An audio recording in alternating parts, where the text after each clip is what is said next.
Complete audiobook reading of the secret hand conversations with elite bloodline insiders. Conversation 2: Lucifer's role on Earth. Introduction. Every once in a while, the rulers of our realm allow secret, hidden knowledge to be passed through the veil. One such instance was in October 2008. This is the second such conversation recorded in recent history, with the previous one being in September 2005 and compiled in Book 1 of the Secret Hand series. In this second conversation, a self-proclaimed Bloodline Family Insider named Hidden Hand or HH emerged on the above top-secret forum, exposing information about the Illuminati Agenda and their objectives. He stated that the time was right for us to learn some of the behind-the-scenes activities. H shared occult information about who sits on top of the pyramid, revealing that the bloodline he represents is far above the Rothschilds in terms of power and hierarchy, and is of extra-terrestrial origin. The 13 bloodlines are low-ranking in the grand scheme of the big pyramid structure, and are the ones engaged in a power game on Earth, only aware of certain aspects of the big picture on a need-to-know basis. The bloodline H belongs to is more advanced and holds a higher rank. HH responded to questions intelligently, precisely, and without the delay that would be expected from someone presenting a hoax. Moreover, HH answers were consistent, even when faced with deep, philosophical questions. HH managed to reply on a profound level without contradicting himself. The sincerity of H was evident. To fully understand the various layers of HH's messages, it is necessary to read his answers many times. The experience of reading the entire dialogue will leave you with a strange feeling that deep down resonates as true. As you start to connect the dots, many missing pieces of the grand puzzle will suddenly fall into place. The conversation yielded a wealth of revelations, creating a repository of occult information that could be studied for years to come. This dialogue is compiled here, and you are asked to take the time to read through the entire conversation with an open mind, setting aside fixed beliefs, as such a mindset can hinder your ability to believe the information presented. One final note before we begin: this is a compilation of the actual online dialogue between the above top-secret forum ats members and Hidden Hand HH. The conversations have also been very minimally corrected for spelling and grammar errors and formatted for ease of reading. H. I am a generational member of a ruling bloodline family.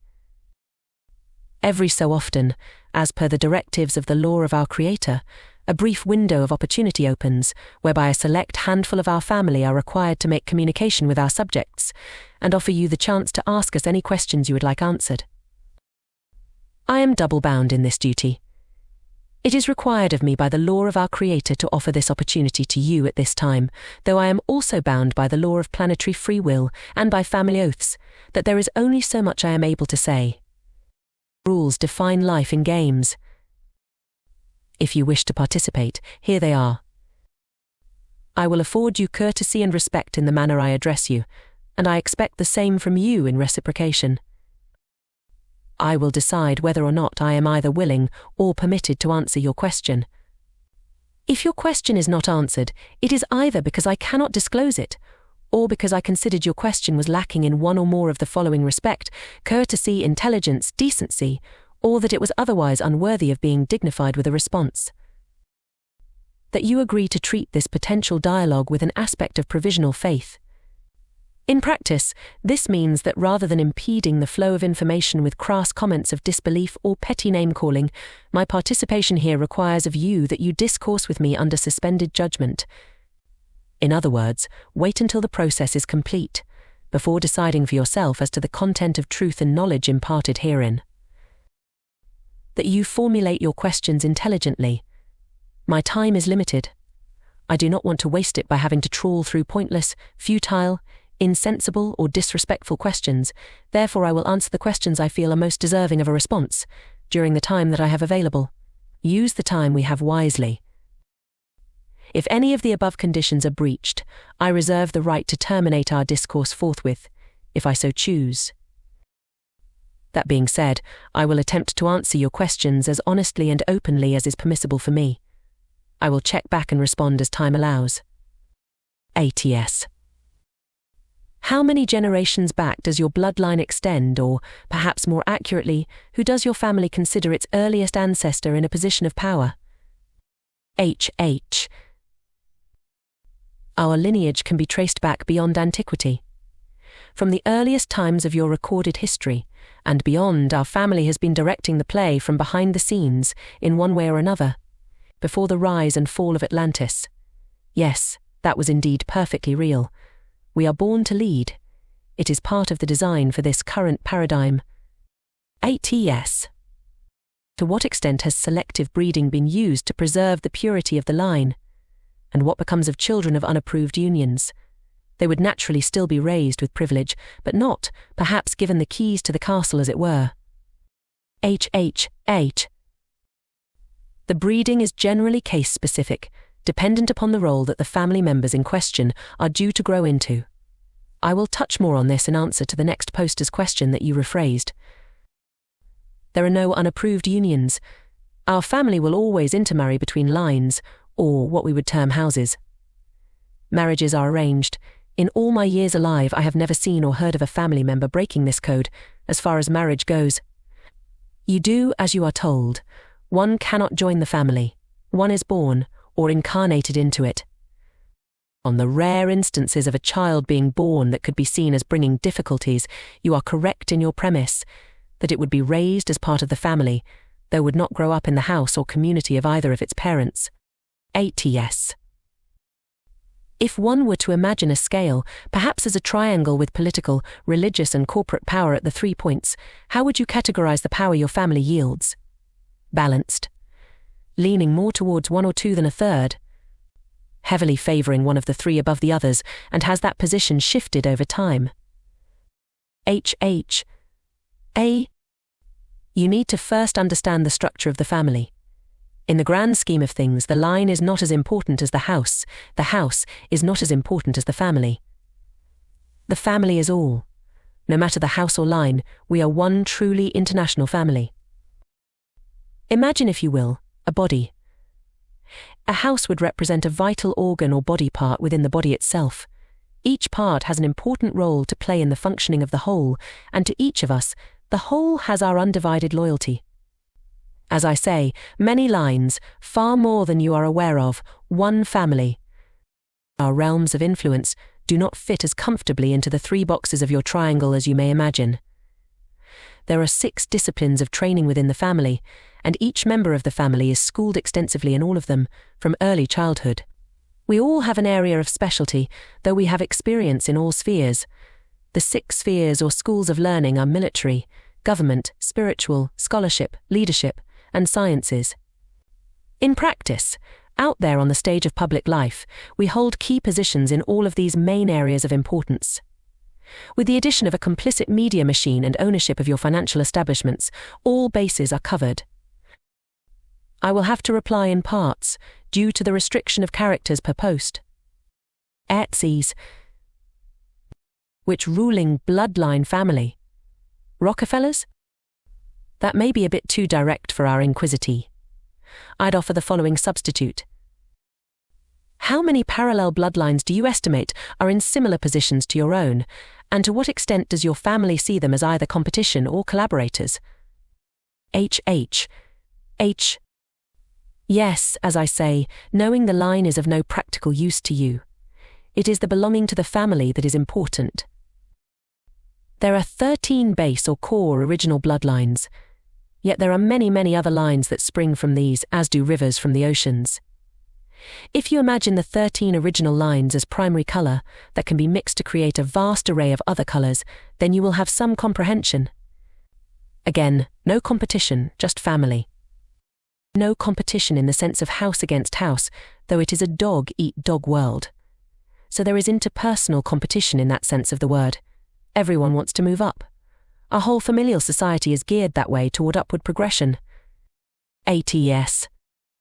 What does the term generational member mean? Which generation specifically? HH. It means that one is born into the family. The order and its agenda is handed down from generation to generation. Only in extremely rare occasions have outsiders been invested into the family, and then even these were of other esoterically integrable lines. Atsies. Can you cite 2 or more previous instances whereby this directive has been upheld? HH. Once in 1999, to what you would call an alternative media source. Once in 2003, on another internet conspiracy-based forum. Though the information relayed was not entirely pure, not from the intention of misleading but rather through imperfect or incomplete knowledge of the messengers. If it is not in the mainstream controlled media, it will not be believed by the masses. This is information tailored for those who already know that we are very real, and exerting a strong, if mostly subtle, influence over your lives. If you wish to enslave a man, allow him to believe that he is already free. ATS. By what basis is the timing of such revelations established? HH8. By the decree of the Supreme World Council, according to the will of the Creator. ATS. Are we really considered chattel and traded as such by the government? HH. A. By the governments, generally yes, people are seen as collateral, pawns that are maneuvered around the chessboard, according to the game plan. By the family, contrary to popular beliefs, many of us do not mean you any harm directly. There is just the matter of divine destiny to uphold and unfold, and we must play our parts in the game, as given to us by the Creator. In many ways it is actually in our own interest that you are prepared for the coming harvest, just not maybe prepared in quite the way that you would like. Still, even then, you are choosing the negative polarity with your own free will decisions, with a little help and direction from us. Souls are harvestable in either extreme of the polarities, one could say. At ease. If so, how do we become freemen? HH. You will never be free, for as long as you are incarnating on this planet, the very nature of your being here is indication of that. There is a reason why you are here, and here is very likely not really where you think here is. How do you become free? By working out where you are and coming to an understanding of why you are here. You are fast running out of time to do so before the coming harvest. Those that don't make it will have to repeat the cycle. ATS. Is the Messiah alive today? HH. H. There is no Messiah. Stop looking outside of yourself for salvation. Is there what you might call a Christ consciousness alive? Then yes, in a manner of speaking. Though not in your third density dimensional awareness. ATS. Is it the end times, as described in the Book of Revelations? HH8. Yes. Not just described in the Book of Revelations, but also in the prophecies of virtually every religion, spiritual philosophy and mystery tradition throughout history.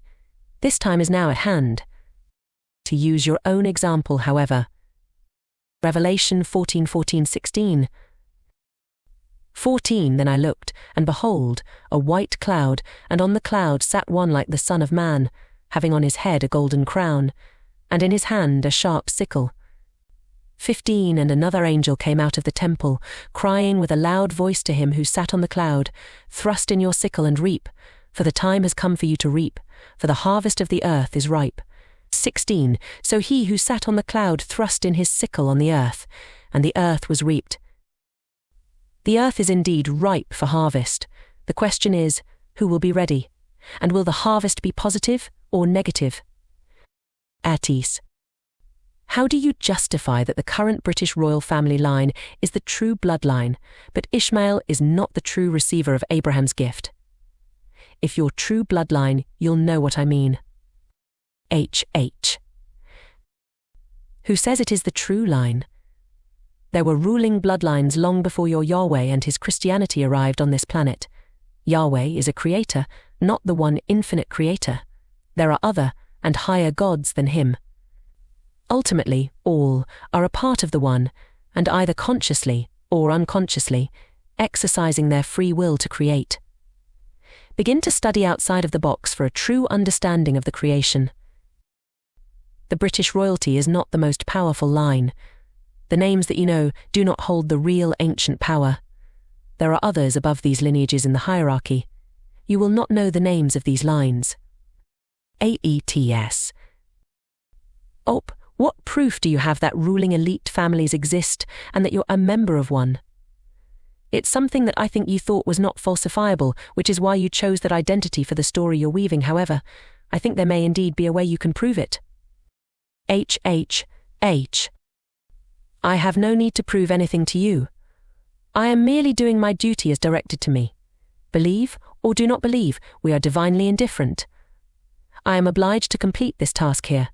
The end result is of no consequence to me. I will have discharged my duty in handing down certain information that must be released at this time. There is no stipulation as to where I do so, only that I do. I chose above top secret, as the general level of intelligence, comprehension and reasoning is reckoned to be higher than in many such forums. Understand, due to the law of free will, I cannot just give you information, at least not without consequences to my own person which I would rather avoid. It is an infringement upon your free will, your right to not know. You have to ask me for the information you want. Only then can I provide it. So whilst there are important things I have to share, if I am not asked the questions, I cannot get that information to you.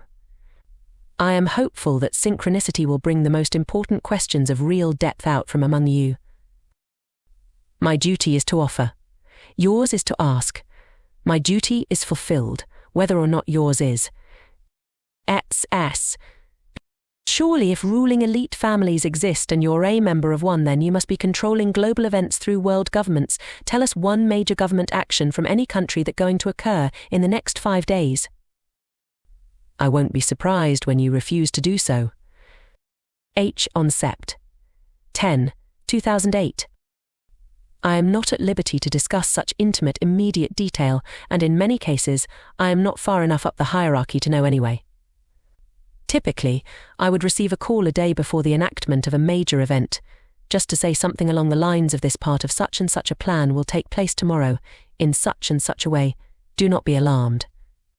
Also, one has to take into account the specific areas of specialty I mentioned previously. My area is in spirituality, so my focus is not so much on geopolitical events. I am aware of the overall design, though the finer points are not often my area of expertise. I am prepared to give you some things coming down the timeline that you will be able to look back upon and verify my predictions retrospectively. The stock markets will soon complete their controlled demolition. After an initial appearance that the bailouts and rescue packages have steadied the ship, there will be new record lows by the end of the month. Our financial institutions will later call in all loans. There will be many bankruptcies and foreclosures. The only way John McCain will become the next as president will be if something happens to Barack Obama before the election. If there even is an election. If a certain faction get their way, there will not be. Remember, behind the scenes there is only one party. Our party. Democracy is an illusion which is created to uphold your slavery. Whichever side wins, the family wins. There are many possibilities and alternative scripts. All of them lead toward the ultimate implementation of the overall blueprint of our Creator. Unless any unforeseen disruptions delay its announcement, there will be a new currency by the end of 2008, early 2009, along with a new union of nations. January has been spoken of in some circles as the latest, though there are plans underway which could even bring this to fruition much earlier than initially hoped for. It depends upon the results of other upcoming events as to how this will play out. I am not high enough up the hierarchy to know the intimate details of the dates and times that far in advance. There is a tree system in which such knowledge is passed down, as and when it becomes need to know. I would be considered to be a regional leader. Above me are national and international. San Francisco and Damascus will be uninhabitable by the end of 2010, possibly even sooner. Again, it depends upon certain forces at play and which timelines are activated.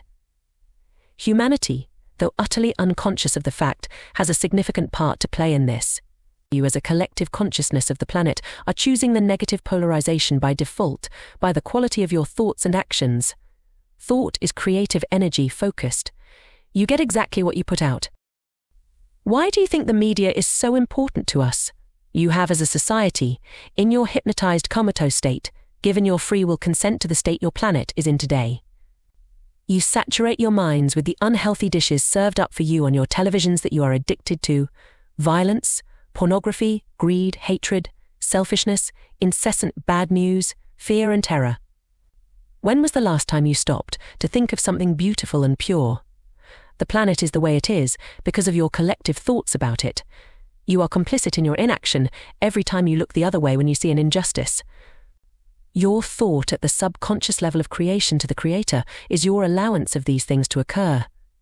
In so doing, you are serving our purpose. It is very important to us that the polarization of this planet is negative at the time of the great harvest. That means service to self-orientated as opposed to positive service to others. We require a negative harvest, and you are doing a fine job of helping us to attain our goal. We are very grateful. There will be dramatic changes to your climate and weather conditions over the next few years as the time of the great harvest approaches. You will see wind speeds surpassing 300 miles per hour at times. There will be raging tsunamis and widespread devastation and a solar emission in late 2009, early 2010 that will cause major melting of the ice caps and subsequent drastic rise in sea levels, leaving many international metropolitan areas underwater.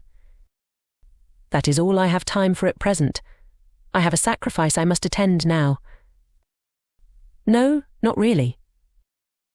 Let's see if we can increase the depth of inquiry and question matter in the next session. Seek beyond the superficial. Get to the core of the matter. 80s. How do you know that your bloodline deserves to lead and the rest deserve to follow? Wealth and power is self-propagating, therefore I say to you that your bloodline only comprises the extreme elite of the world because your ancestors came to power by chance in the beginning, not because your kind are special. In fact, there's nothing special, clever or honorable in enslaving others. H.H.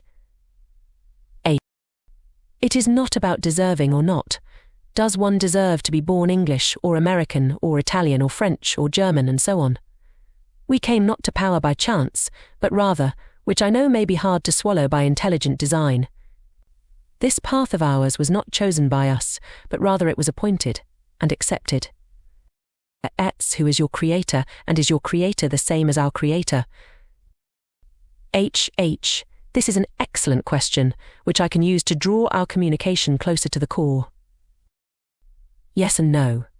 You would first need to understand the creation. In the beginning, there is the Infinite One. This is the source of all. Intelligent infinity. It is the undifferentiated absolute. Within it is unlimited potential, waiting to become. Think of it as the uncarved block of your Taoist traditions.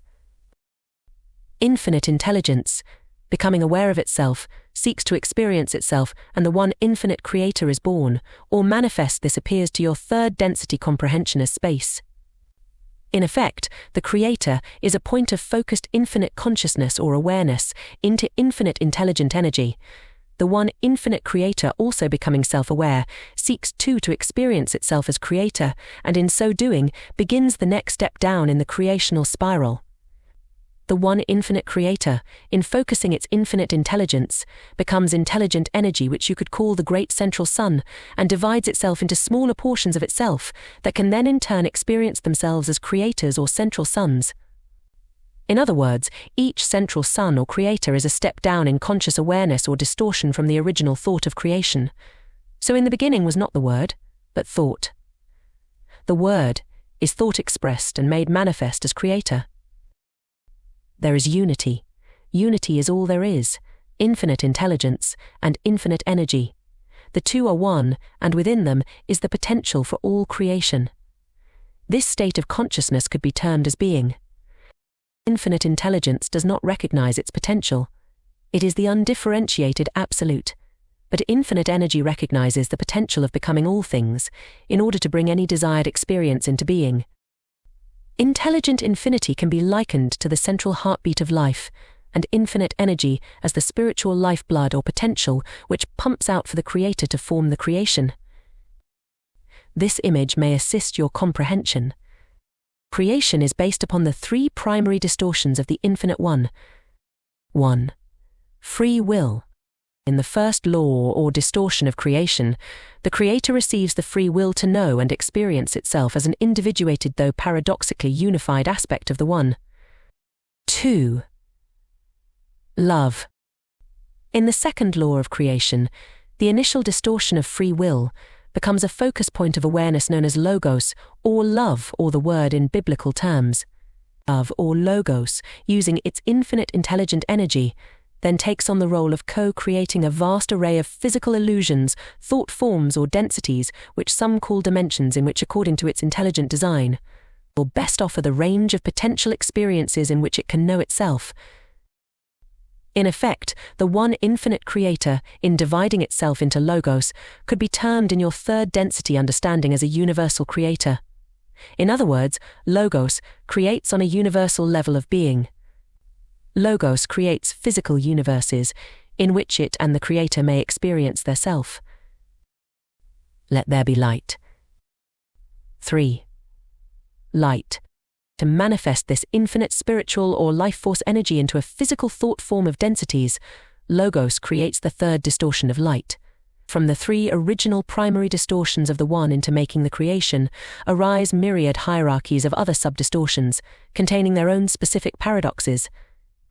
The goal of the game is to enter into these in further divisions of creation, and then seek to harmonize the polarities, in order to once again know oneself as the creator of them. The nature of all such physically manifest energy is light. Wherever thus exists any form of physical matter, there is light or divine intelligent energy at its core or center. Something which is infinite cannot be other than, or many, an infinite Creator knows only unity. Thus, drawing upon its infinite intelligence, the infinite Creator designed a blueprint based on the finite principles of free will of awareness and sub-level creations, which in turn could become aware of themselves and seek to experience themselves as creators. And so the Russian doll-style experiment was step down and down and down, levels of creation within levels of creation. The one infinite Creator, or great central sun, steps down its infinite energy to become logos. Logos in turn designs vast universes of space, as yet unmaterialized, stepping down and splitting itself again into logoi plural, in other words, into an array of central suns which will each become a logos or co-creator of its own universe. With each unique individualized portion of the one infinite Creator, containing within it as its very essence, intelligent infinity. Using the law of free will, each universal logos central sun designs and creates its own version or perspective of physical reality in which to experience itself as creator. Stepping down again, it focuses its intelligent energy and creates the unmanifest form of galaxies within itself, and splits itself into yet further co-creator portions, sub-logos or suns, which in turn will then design and manifest their own ideas of physical reality in the form of points of conscious awareness that we call suns, stars and planets. A planetary entity or soul begins the first density of experience into which another individualized portion of the One can incarnate. Just as with all logos and sub-logos of creation, each soul is yet another smaller unique portion of the Infinite One. At first, the intelligent energy of the planet is in a state that you could call chaos, meaning that its energy is undefined. Then the process begins again. The planetary energy begins to become aware of itself. The first density of awareness is consciousness, and the planetary logos, sub-logos in effect begins to create other downward steps within itself, and the internal makeup of the planet begins to form. As the raw elements of air and fire combine to work on the waters and earth, thus arising conscious awareness of their being, and the process of evolution begins, forming the second density. Second density beings begin to become aware of themselves as being separate, and thus begin to evolve toward the third density of self-conscious awareness, the lowest density into which a human soul can incarnate. Humans in turn, or the souls incarnated within them, seek to return to the light and love from which they came as they begin the journey of progression from third density up to the eighth density and the return to the infinite oneness. Explanation of the densities beyond normal human consciousness is another question though, so if you wish to know more about them, someone will need to ask an intelligent question which I can respond to, so as not to impinge upon your free will not to know. So, having set forth the above, I can return to further elucidate on your original question. Who is your creator, And is your creator the same as our creator? H. As I said, yes and no. Ultimately, every living thing and all things are living is created by the one infinite creator's initial universal creation. So yes, taken from that perspective, the one infinite creator focuses its infinite intelligence into an awareness point of infinite energy and brings the whole of creation into being, though we are not directly created by the one infinite creator, but rather by our own logos, sub-logos, and sub-sub-logos and so on. So from that perspective, whilst we are all essentially made up of the same stuff of creation, initiated by the one infinite creator, our actual personal creators are different portions or sub-logos of the one. In other words, yes, our creator, whilst originating from the same source, is not the same entity as your creator. Which brings me on to a question from another poster. I will continue with your other questions afterwards, but this enables me to indirectly answer the first aspect of your question without having to ask you to rephrase it, due to having to carefully dance around the free will issues. You say that you come from 13 original bloodlines, yet the DNA mapping project clearly proved that all humanity descended from only 3. Does this mean you aren't human? H. An excellent question. Thank you. Yes, that is correct, in a manner of speaking.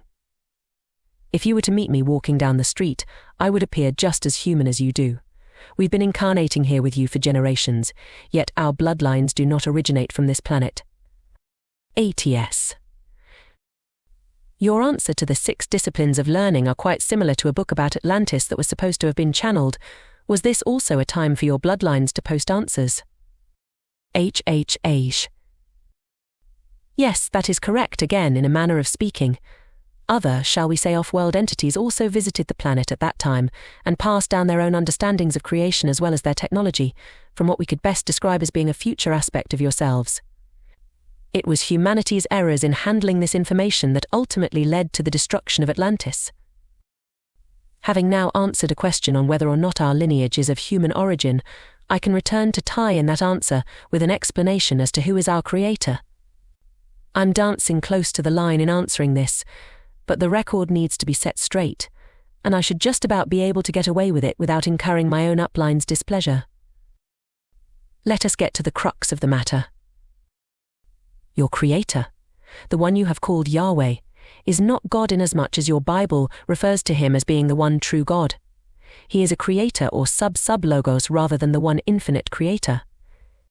He is not even a galactic-level logos, but rather is the planetary logos for this one planet. Our creator is the one you refer to as Lucifer, the light-bearer and bright and morning star.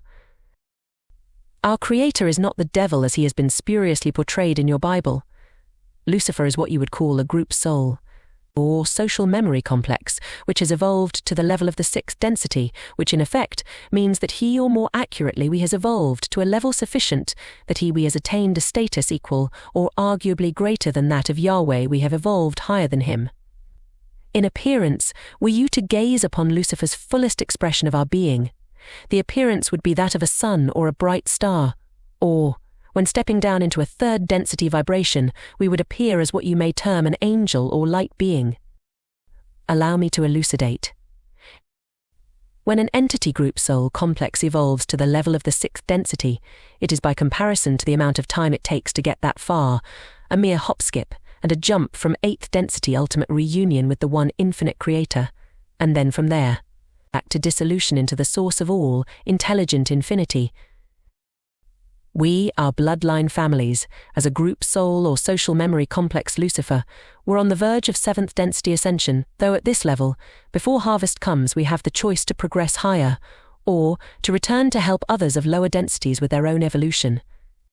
By passing down our knowledge and wisdom light to those that call upon us for assistance, with their own free will. Now, at this time, having made our decision to stay and help our galactic brothers and sisters in the One, we were assigned a challenging task by the Council of Elders, who act as the guardians of this galaxy from their 8th density headquarters on the planet Saturn. Yahweh, due to the fact that he had not, as was his right as planetary logos, handed down his own free will to know thyself to those incarnating upon his planet, was having very little evolutionary progress therein. So we Lucifer were sent to help. Once the order was given from the Council of Elders, we fell or descended back to a place where we could, with hard work and focus, once again materialize a third density manifestation of ourself.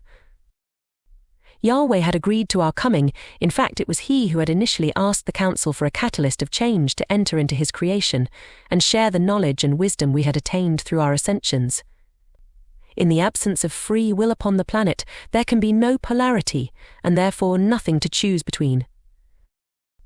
Just as is portrayed in the book of Genesis, the planet was very Edenic in nature. Sure, it was a lovely paradise, yet the beings incarnating there had no agitator toward evolving beyond the third density, and therefore little hope of ever making the journey home, to the One. Yahweh has been happy to keep his own little pet Eden project in effect, but with little chance of the souls here making it home, it had become in effect an albeit very beautiful prison. Yahweh was, in modern parlance, running a benign dictatorship. Without polarity, derived from free will, there is only the unity of love and light, and no choice to experience other than that. So we were to be the catalyst for change, in order to provide that choice, thus bringing polarity. Yahweh agreed that we would introduce the concept of free will to Earth's inhabitants, by offering them an initial choice, as to whether they wanted it or not. Hence the tree of the knowledge of good and evil, or more accurately, the knowledge of polarity, of positive or negative. Yahweh takes his inhabitants to a new garden and tells them you can do anything you like, except this one thing, thus creating the desire to do the one thing they are told they cannot. Hence, a choice. We provide the catalyst by telling them the benefits of attaining knowledge. They eat from the tree, and the rest is history. Yahweh thought that his children would still choose to obey him, and when he discovered they did not, he became angry. As he himself describes in his scriptures, he is a jealous God, and he did not like it that his children had chose to disobey him and follow our advice. We're already committed to being here for a predefined set of cycles to help provide the catalyst for human evolution, namely by offering you the negative option, or that which you choose to call evil. Now that free will had been granted, Yahweh could not retract it, and we have to stay here as contracted to continue to provide the planet with the polarity choice. Since then, Yahweh has confined us as a group soul here within the Earth's astral planes, which is very constricting and uncomfortable for a being of our wisdom and experience. The Council of Elders gave us the choice to be released against Yahweh's will, but at the cancellation of our contract to serve the planet Earth, or to remain and fulfill our assignment, and endure Yahweh's self-proclaimed wrath. We stayed, but as a karmic result of our group soul's confinement by Yahweh, our own individuated souls were given the mandate by the Council to rule over Yahweh's people during our physical incarnations here on your planet. Let's be clear about one thing though. All of this physical life incarnation is a very intricate and skillfully designed game, whereby the one infinite creator plays the game of forgetting who it is, so that it can learn to remember, and in doing so experience and know itself as creator. All the way down to us tiny individuated sparks of the all that is, offstage and between Liv's zero-point time antimatter universe as incarnated human beings, we, all of us you as souls, are great friends, brothers and sisters in the one. Between lives we all have a great laugh about the parts we have performed in the play, and look forward to and have great fun preparing the next chapters to act out. I hope that during the above answer, I have also adequately covered your question on what is our interpretation of good vs evil. If not, please say, and I will go into more detail. Can you elaborate on the coming harvest and what exactly you mean by harvest? I can. I will combine my answer to you with my reply to the following question. Yes. Is 2012 harvest time? When you speak of the harvest, it has echoes of chaos Gnosticism in the sense that we are divine souls trapped in the physical world, continuously reincarnated into flesh until the time that we reach such a level of spiritual gnosis that we are able to avoid being reincarnated in our next cycle. Is this the foundation of your belief? Another excellent question. Thank you. The higher the quality of the question, the more depth I can give to my answer. It all has to do with the laws of confusion and free will. Yes, the noonday winter solstice sun of December 21st, 2012 is the time when the Lord of the Harvest shall return.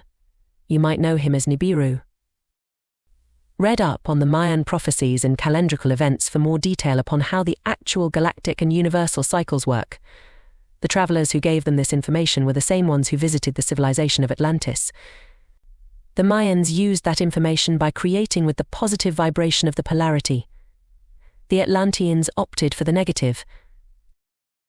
Yes, to answer your question, there is much truth in some of the ancient Gnostic texts, though there are also distortions. The information is not pure. It came through many filters. You are indeed what you call divine souls. You are sparks or seeds of the one infinite creator. You are life itself, light, remembering and learning who you really are. We came here to help you to do this, and yes, currently you are trapped, or more accurately quarantined, within the matter of this planet you call Earth. You can thank your Creator Yahweh for that. You are the offspring or individuations of his group soul or social memory complex. Macrocosmically speaking, you are Yahweh. The karmic effect of his imprisoning us in his astral planes also has an impact upon you. I cannot be more specific on this, without impinging on the law of confusion. You must work it out for yourselves. As for the question of can I elaborate on the coming harvest, yes, I shall do so now. Your planet abides by the laws of the creation of your galactic logos.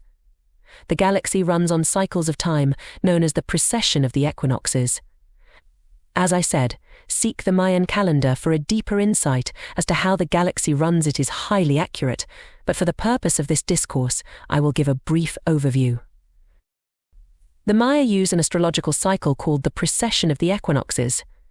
This is a 26,000-year cycle in which Earth transits through each of the 12 signs of the zodiac for about 2,152 years each. Each of these astrological ages represents 1 month of the grand cosmic year. This Mayan cycle also corresponds to a 26,000-year relationship of the Sun solar logos orbiting Alcyone, the central star of our Seven Sisters Pleiades constellation. The end of this cycle heralds literally a new world age and a new creation, a new heaven and a new earth, and is the time of the great harvest. Smaller cycles yield a harvest, and then life continues on the planet as normal. Great cycles yield a great harvest, and the end of current life on the third density. See it as a kind of cosmic jet wash and deep clean, while the planet takes a rest and regenerates herself. When this life cycle ends, all things will pass away, and all things shall be made new. Collectively, humanity right now is growing and developing into the beings you have long been encoded to be. Yet, as with any labor, it is not the mother or the baby who is in charge, it is the primal process of birth itself, unfolding its own destiny. So, December 21st, 2012 is not the day where all of the sudden the lights go out and everything will suddenly change. Rather, we are now in the process of this transition from one world age to the next. The changes are underway and will continue steadily accelerating as we head towards the culminating date. The 26,000-year cycle is composed of 5 lesser cycles, each of which are 5,125 years in duration. Each of these 5 cycles is considered its own world age or creation cycle. Our present great cycle, 3113 BC. 2012 AD, is called the Age of the Fifth Sun. This fifth age is the synthesis of the previous 4. The initial date that Earth entered the fifth world was August 13th, 3113 BC, written in Mayan long count notation as 13.0.0.0.0.0. To help you understand this notation, 13 Baktuns, 0 Katuns, the second 0 tons, third 0 uinals, fourth 0 kin. These are the Mayan words for the periods of time. Day kin pronounced keen. Month of 20 days kin uinal weenal. Year of 360 days kin tun tun. 20 tons years k atun k atun. 20k atuns baktun boktun. A baktun is 5,125 years. 13.0.0.0.0. Every day from that point is reckoned by the number of days passed since the event of this cosmic beginning point. Within the 5,125-year cycle lies 13 smaller cycles, known as the 13 Baktun count or the long count. Each Baktun cycle lasts for 394 years, or 144,000 days. Each Baktun was its own historical age, within the Great Creation cycle, with a specific destiny for the evolution of those who incarnated in each Baktun.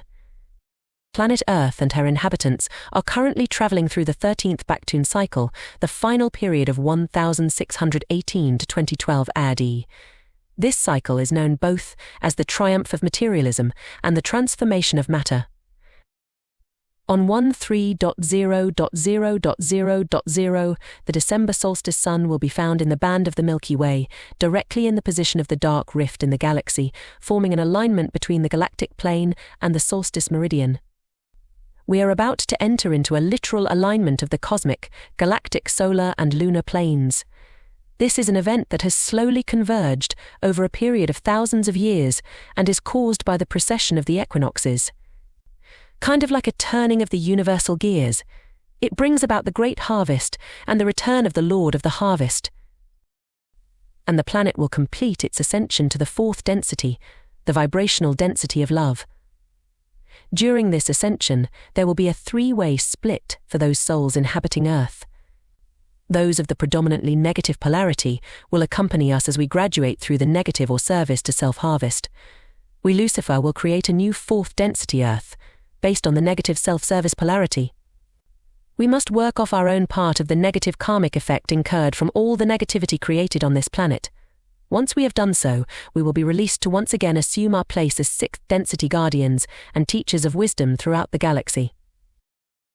Those of the predominantly positive polarity love and light will ascend to a beautiful new fourth density Earth, where you will begin to work upon your learning and demonstrating of love and compassion. It will be a very beautiful and golden age. The fourth density begins to open you up to your true powers as a unique individualized aspect of the one infinite creator. You will perform works and wonders of the like that the one you call Jesus promised you would do, and even greater things than these. It will be a very magical time for you. For the majority of humans on the earth who could be considered, shall we say, lukewarm, they will experience a period of what will feel ecstatic 0-point time, where you feel totally at one with the Creator, giving you an encouraging reminder and glimpse of who you really are. Before the veil of forgetfulness once again descends upon you, and you will be transported to another third density planet, a kind of Earth replica, to continue working upon yourselves and learning that life here is all about making choices. You will remain quarantined, incarnating in third density matter until the time of the next harvest, in which time you will need to have proved yourselves that you have learned how to be more positive beings, focused more upon being of service to others rather than seeking only to serve yourself. When you can do this, and the next harvest comes, you will have earned the right to join us and enjoy your inheritance as a member of the galactic community, and you will sit with us as brothers and sisters of the One, around the table of our galactic governing body, the Confederation of Planets. Well, I have imparted much during this session, with thanks to the quality of your inquiries, and I must now take my leave for today. If you have further questions on the harvest you wish me to speak in more detail on, if you ask, I can answer. Or any other questions you have too on other matters, I will get to them all as time allows, as with the other respectfully asked questions here, since I took these away with me to reply to earlier. If time permits, I will check in with you tomorrow. 8. A lot of what you write seems reminiscent of the raw material, especially the concept of harvest, STS and stay choices, and intelligent infinity. Have you read that? HH. It is indeed extremely similar. We both originate from the source of the infinite creator, and we both remember where we come from. I would expect our messages to contain the same core truths. The messages of the sixth density soul group Ra is the most accurate information in your mainstream circulation at this point in time. It is approximately 85 to 90% accurate from what I have seen. The material was brought to my attention when it first came out, something like about 25 years or so ago, if memory serves. I read a lot of it, but not all. I do not have very much free time for that kind of thing, with my many duties. though others of the family gave it a close scrutiny to judge its accuracy, and were very pleased with the end product. RA, in fact, is the group I earlier termed off-world entities of which visited the Mayan and Atlantean civilizations. We are acquainted and friends. Both our group souls are at a very similar level of development evolution. Both 6th density, nearly 7th. But like us, Ra also chose the path of service to our fellow galactic brothers and sisters, you and others, instead of further progression home. We would recommend that material for any who truly seek understanding. Though, as I said, it is not 100% accurate, so take what resonates. 8. What function, if any, do alien abductions have? Why are abductees chosen? H. That depends upon who is doing the abducting. Most of what you hear termed as abductions are conducted by your own governments, especially the ones where the so-called Greys are involved. Other than that, sometimes the Confederation will meet with certain incarnates here who have a part to play in awakening others to the coming harvest. These will always be positive experiences, and those who have them will feel uplifted and inspired by their contact. Then there is the Orion Empire group. Their purposes in visiting you are more along the negative lines. They mainly target the ones you have called lightworkers. They try to put them off their assignments and try to spread fear. They will not actually harm you physically. Mainly their modus operandi is to restrict you and deflect you from your path. They often engage in psychic attacks that the lightworker is unaware of, but it does often drain away much of their energy and make them lack motivation. Why do you want a negative harvest? It is complicated to put into words, and also I must be careful with what I say on this. I've already had a slap on the wrist, you could say. If we do not have a negative harvest, we are bound with you for another cycle. Once this great harvest is completed, our contract with the Council and our Creator is also completed. In other words, we have done our duty and would be free to return to our fullest expression, that of 6th, nearly 7th density galactic guardians, and ones who joyfully offer ourselves in service to the one infinite Creator and to our brothers and sisters across the galaxy. However, there is a problem. Well, you would call it a problem, we call it a challenge. I will address this later in more detail in response to another question, but in short, we need a very high percentage of negative polarity if we are to achieve a negative harvest. In other words, we have to be self-service-centered to an extreme degree in order to become negatively harvested. This is why we work so hard to be as negatively polarized as we possibly can be. If we do not make a high enough percentage, we will miss out and will end up with the majority lukewarm percentage that have to go through another cycle in 3rd density. By attaining a negative harvest, we can still graduate to 4th density, only it will be a negative polarity planet. Not a great place to be. But, as I've stated previously, we as a group soul have incurred the natural karmic restitution process that we must work off for all the negativity we have caused upon this planet. We will do this for a cycle in our new 4th density world, and then we will be freed to once again be the glorious being of light that we truly are. We need a negative harvest so that we can create our 4th density Earth and clear our karmic record. Understand that we have to be negative. That's what we were sent here to be. It is our contract, and it has always been to help you by providing the catalyst I spoke of earlier. Being negative is very hard for us. Not on a physical level, the characters we play enjoy our roles, as we're programmed that way, but on a spiritual level, it is hard. We surpassed the lowly negative vibrations eons ago. We are light, and we are love. It is a very hard thing for us to do spiritually, to create all this negativity, but we do it because we love you, and it is for your highest good ultimately.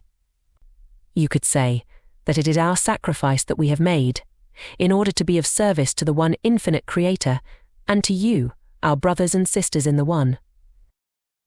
Remember, we are all just acting out a grand old game here, where we agree to forget who we really are, that in the remembering that we may find each other again, and know that we are one. That all of life is one. ATS. I must correct you here. The precession of the equinoxes cannot cause this. It cannot cause anything other than the way in which we here on Earth view the cosmos around us. It concerns the wobble of the Earth's axis, and as far as I know does not relate to any other planetary bodies. HH. From a third density perspective, you are correct. It appears that way. We do not look from a third density perspective.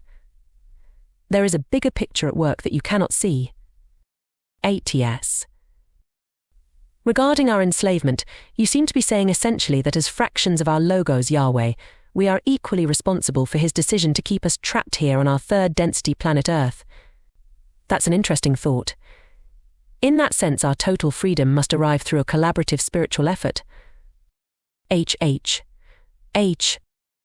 From a certain perspective, what you say is correct. From a third density view, you see yourselves as being separate from everything. From a higher perspective, you see that is not at all the case. You and your Creator are one. As to your statement on your total freedom, you are not responsible for those around you. You and they are all one too, when seen from a higher density, but in this density, you are here to work upon yourself. You are here to remember who you are and why you are here. You are here to remember the infinite Creator, to know your Creator within you, and to offer your service to him and others of your own free will choice to serve. The one comes before the other. When you remember who you are, and you know it, deep within the core of your being, you will know and recognize your invisible connection to all that is, and in so doing, joy and thanksgiving and service will be the natural outpouring result from your grateful heart. When you work upon yourself and learn to know the Creator within you, being of service to others will be natural for you, and your glorious harvest shall await. At one thing I don't get, and perhaps you can explain this to me, hidden hand, is why those who belong to Lucifer and Lucifer himself do not fight for the freedom of all souls. If Lucifer represents liberty, freedom of will and knowledge, why do those who serve him not do as the biblical Lucifer did and rebel against the tyranny of the elders? HH. This is a very good question, thank you. I will split it into two parts and answer the second part after this. Firstly, the Council of Elders are the absolute opposite of tyrannical. They are the wise and loving guardians of our galaxy. There is so much that one cannot understand from only a third density perspective. When you reach higher densities, you see that ultimately everything balances and there is only unity. All else than unity is illusion or thought form. The Council gave us a set of choices. We chose to stay here to help you, despite the cost to ourselves. That is the nature of loving service to others. The ultimate paradox in all this is that in this storyline we are all co-creating together. In order for us to be of the most service to you, we must be utterly self-serving. I do so love our Creator's sense of irony. As to the first part of your question, the biblical depiction of war in heaven is not entirely inaccurate. I shall explain. Our initial contract was to introduce the catalyst for free will on this planet. When Yahweh initially began discourse with the Council of Elders, he was not initially looking for help with introducing free will, but rather for guidance on how he could best speed up his and his inhabitants' evolutionary process. As I mentioned, he was running a benign dictatorship. We had at that time just completed an assignment in Tau Ceti and had reported for our next duties. We as Group Soul Lucifer were sent on a fact-finding expedition, as it were, to visit Earth and meet with Yahweh, to evaluate his planetary creation laws and make suggestions on how best he could help his offspring. This is the term I shall use to describe the souls who comprise the group soul, and thusly Yahweh, to progress. We explored many options and reported our findings to the Council and to Yahweh.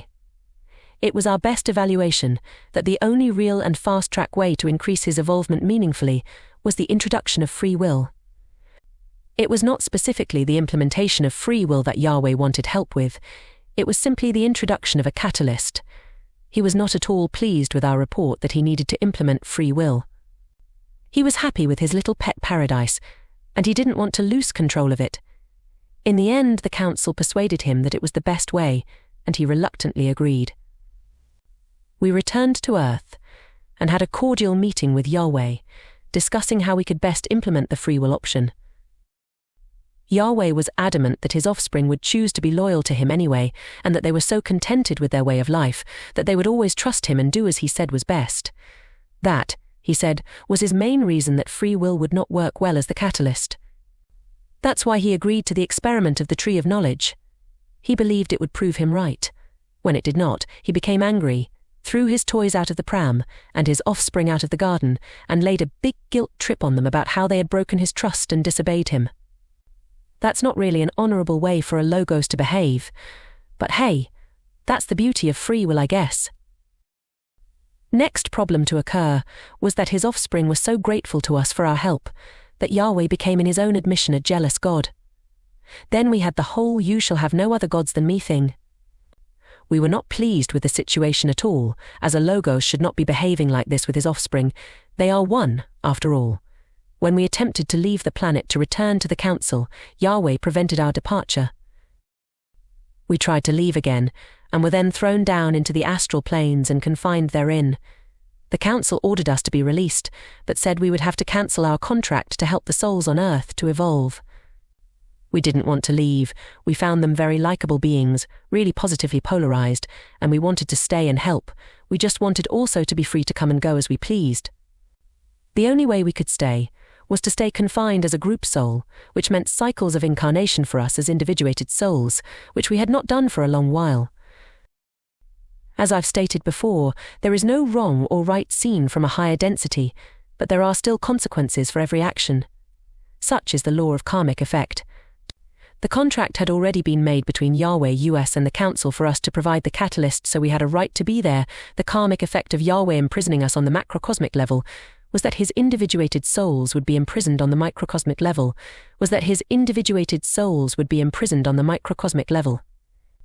The infinite Creator gave Yahweh and all the gift of free will to create as we choose, but the karmic effect of his choice was the Council quarantining the planet.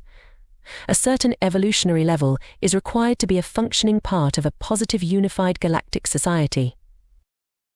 As for fighting for the freedom of all souls, remember that ultimately this is a game that we are all playing here. We are actors playing on the stage of life. This world is all illusion, although form. No one really dies and no one is really hurt. In between incarnations, you know this very well. But the rules of the game ensure that you must forget who you really are, so that you believe it is all real whilst you are playing the game of life. That is an essential prerequisite when you are making choices. Otherwise, the game would be too easy. This world is not reality, though we can express reality in it if we so chose. Eats. Okay, so your family and fellow elites might be as entrapped in the earthly realm as we are, but why actively propagate and aid the forces of enslavement? Because that is the part we have been contracted to play in this game. In order to win, or more accurately to be successful in the game, we must be as negatively polarized as possible. Service to self in the extreme. Violence, war, hatred, greed, control, enslavement, genocide, torture, moral degradation, prostitution, drugs, all these things and more, they serve our purpose in the game. The difference between us and you, in the game, is that we know that we are playing. The less you know about the game, and the less you remember that you're a player, the more senseless living becomes. In all these negative things we are providing you with tools, but you do not see it. It is not what we do, but how you react to it. That is important. We give you the tools. You have the free will choice how you will use them. You have to take responsibility. There is only one of us here. Understand that, and you will understand the game. Something I found extremely interesting is the concept of the Grand Age of Precession being split into 5,125-year cycles. 3113 BC, the beginning of the current sub-age, was a time of great activity. Is the construction of stone monuments in Western Europe, the Middle East and Egypt at this time related to the recognition of this cycle? What was the purpose of Britain's stone circles and Egypt's pyramids? They are more than mere markers of an aeon change. They must have had some enormous significance. Actually, something I'd most like to know is, were the builders of these monuments members of the enslaved masses who were trying to understand the nature of existence, or were the builders members of your elite bloodline? Yes, there is significance in these occurrences, according to the space-time of their happenings. The group soul complex Ra was the architect of these structures. They were created from thought. When one understands and sees that all is illusion, or thought, one can use the force to manipulate the illusions. All things, seen and unseen, are interconnected life force energy. Once you know what the magician knows, it's not magic, it's a tool of creation. Thank you for your questions, they were very insightful. 80s. It is your kind that has ruined the world. Thinking of yourselves are higher than anyone. If I saw you in real life, it wouldn't be pretty. H. You lack understanding, not to mention eloquence. To understand higher, try thinking outside of the box for a moment. If I am walking along the ground, and you are flying above me in an airplane, does that make you better than me? No, it just makes you higher. I will see you in hell. H. Be careful what you wish for. All thoughts and words are creative. Thank you for your questions. I believe I have already dealt with many of them in my previous answers this session, though if you feel I've missed anything, please say. 80s. If Yahweh is a positive polarity entity, how is he wrathful and jealous? H. Does Yahweh have free will? Would you like to think of yourself as reasonably positive? Can you still be wrathful and jealous at times? Is Yahweh a macrocosm of you? 80s. Have there been over time other entities pretending to be Yahweh? Hidden hand. On occasions, yes. 80s. I would like to know, how do we choose a service to others positive path over a service to self negative? Is this statement correct? In order to choose the positive path, at least 51% of our thoughts and actions must be dedicated to the service of others. For the negative path, at least 95% must be self-serving. Between the two lies the sinkhole of indifference. HI.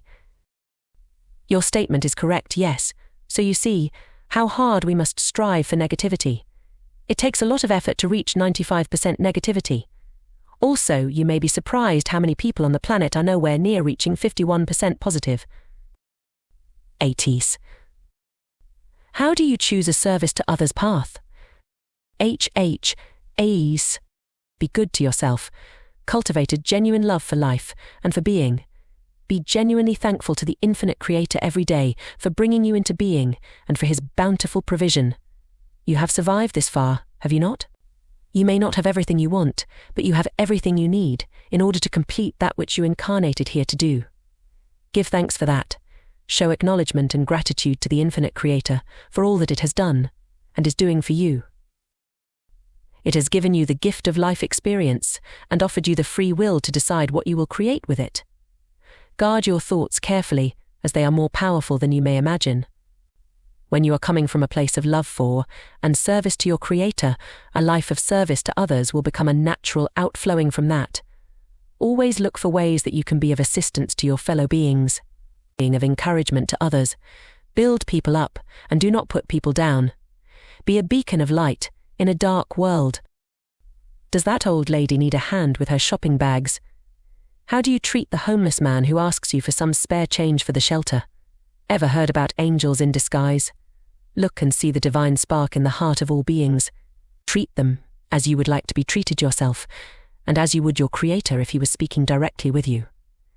For even as you are doing it to the least of these, you are doing it unto me. The law of radiation and attraction.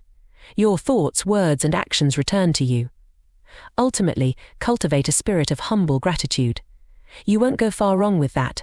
Desire to serve flows naturally from a grateful heart. If we live with a service to others philosophy in order to achieve oneness with the infinite source, isn't that really service to self? How is the distinction of negative and positive polarity made? You do not serve others to achieve oneness with the infinite source. You serve others because you love them as yourself. Others are an extension of yourself. That's why the law of attraction works the way it does. Truly, whatever you are doing to me, you are doing to yourself. We are all one in the infinite creation. Separation is an illusion because you only see what is in the third density. You do not see the whole picture. We achieve oneness with the infinite source of all as a result of our upward spiral of progression. We are all on the path back to where we came from. We are all on our way back home. ATS. It is my understanding that all souls must eventually choose the positive path to unite with the infinite Creator. If this is true, what is the justification of choosing the negative path now for your people and us? H. An astute question. Yes, all souls eventually learn that positive is the pathway which leads home. But whilst incarnating in the third density, negativity is still an important tool in your learning process. It teaches you other than. As I said earlier, it is up to you how you use the tools we have given you. Do you respond to negativity with more negativity? Has fighting fire with fire ever worked for you? Or do you choose to see the negativity as the tool that it is and recognize that it is offering you an opportunity? I will honor your free will to think and discover for yourself what that opportunity is. 8. Or if the one infinite Creator is love, does that mean it doesn't matter if we choose love of others or love of ourselves? Well, either path will lead to the source. H. In a sense, you are correct to a certain point, but there is a big difference between loving yourself and being selfish. A big difference. When you truly understand what it is to know and love yourself, you cannot help but to love and serve others. There are no others. When you understand this, at the core level of your being, you will be on the path home to the infinite Creator and ultimately submergence back into the infinite oneness. 8.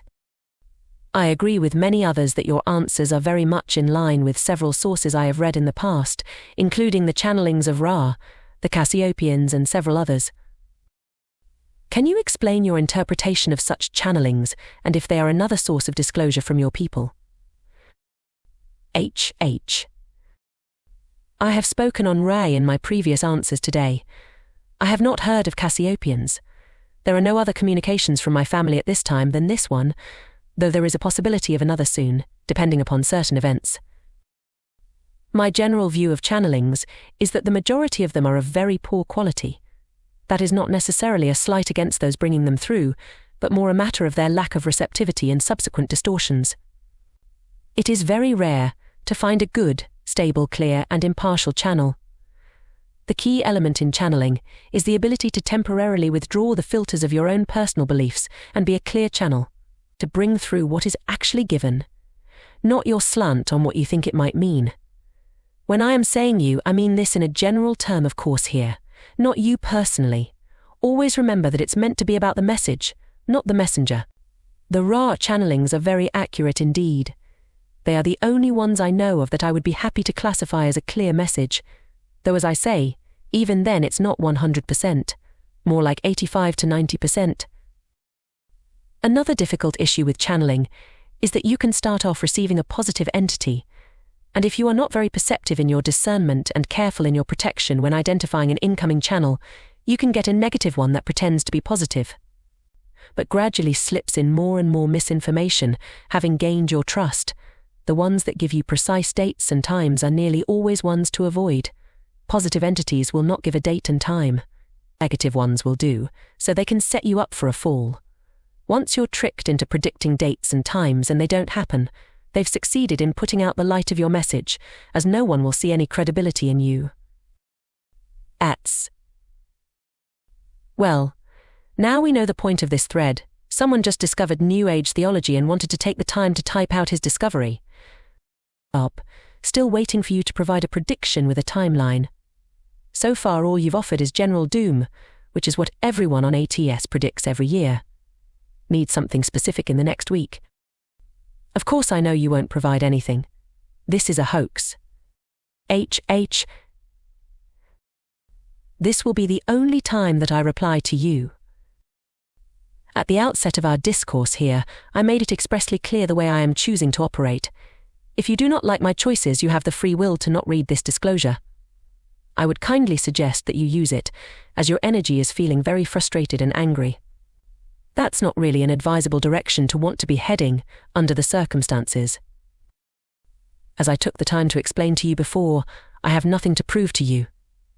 That is not why I came. Believe or do not believe, I am divinely indifferent.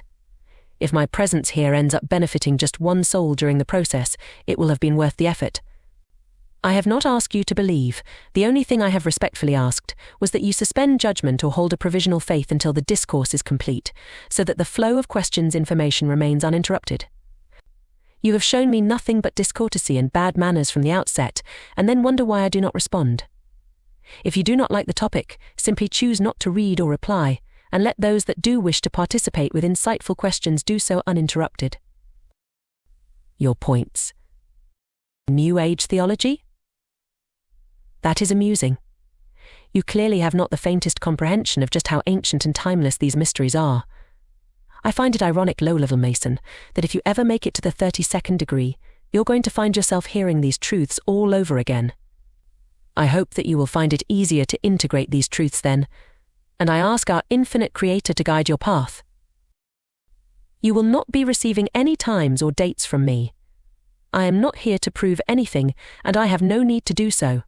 Your disbelief is of no consequence to me, only to you. I am here to diligently discharge the duty given to me of delivering a message, and I will complete that duty regardless of your feelings about it. As to your point regarding doom and gloom, that just serves to reveal your mindset. Where you see doom and gloom, I see opportunity. Life conforms to your ideas about the way it is for you. If you see doom and gloom, then that is what you are projecting. The world is your mirror. It reflects back to you what you are putting out. If you do not like the reflection life is showing you, then change that which is causing it. Yes. You see, if this really existed, there would be countless thousands of people involved, and any one person could leak. Thousands? Try millions. And you have no possible comprehension of the rigorous training and the harshness of the conditioning we undergo from an early age. No one dares to go against the family. We know what would happen if we did. But that is not the prime motivator.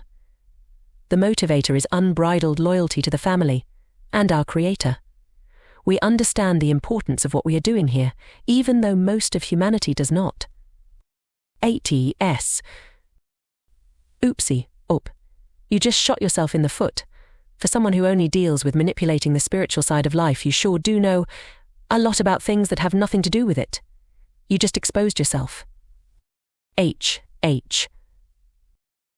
Do you not sit down with your family and keep one another abreast of your plans? As to your remarks about my spiritual role, the ignorance you demonstrated is most humorous to us. If you think I only deal in the spiritual, you have either not read or misread my posts. You also make the assumption that my role is about manipulating the spiritual side of life. Again, you lack understanding, and then make false judgments about that which you have no comprehension of. You would do well to stop trying to be clever, and instead channel all this misplaced aggressive energy of yours into something more productive and nourishing for your soul. But don't let me stop you. You're contributing nicely to the overall negative polarity of the coming harvest. We are grateful to you. I will be spending the last few days of my time here. Our discourse ends on Friday, focusing on responding to insightful questions with depth, which make the most of this opportunity for sharing information and making connections on a soul level of being. So please do not expect any further responses to your verbal jousting. I neither have sufficient time or inclination for engaging in insignificant banter. To those whose questions I have not yet had time to reply to, I will do so tomorrow. In the meantime, while I catch up, I respectfully ask if you will please hold off on further questions until I am up to date with the current ones. Thank you to those who have contributed to this discourse so far with meaningful questions. For those with an open mind, it is my hope that you get something out of this information. I'm wondering if you can help me. My name is Shelby David, and I am here for the coming trials and tribulations. I am a part of Quetzalcoatl, or the rebirth of it, as far as I know. I know many of your words to be true because I had already rediscovered these truths through finding that which resonated most with me through the various belief structures of this planet. Good evening, Shelby. It is good to see you again. It has been a while, old friend. Would it surprise you to know that we were expecting you? Quetzalcoatl is also a sixth density group soul social memory complex. Some refer to Quetzalcoatl as an ascended master, although he would be most amused by that title, knowing as he does, that mastery is still some way off at this point for him, as well as it is for ourselves as group soul Lucifer. One can be accurately described as having mastered a particular density, though mastery of the entire creational incarnation cycle does not occur until one has once again attained submergence back into the one infinite creator.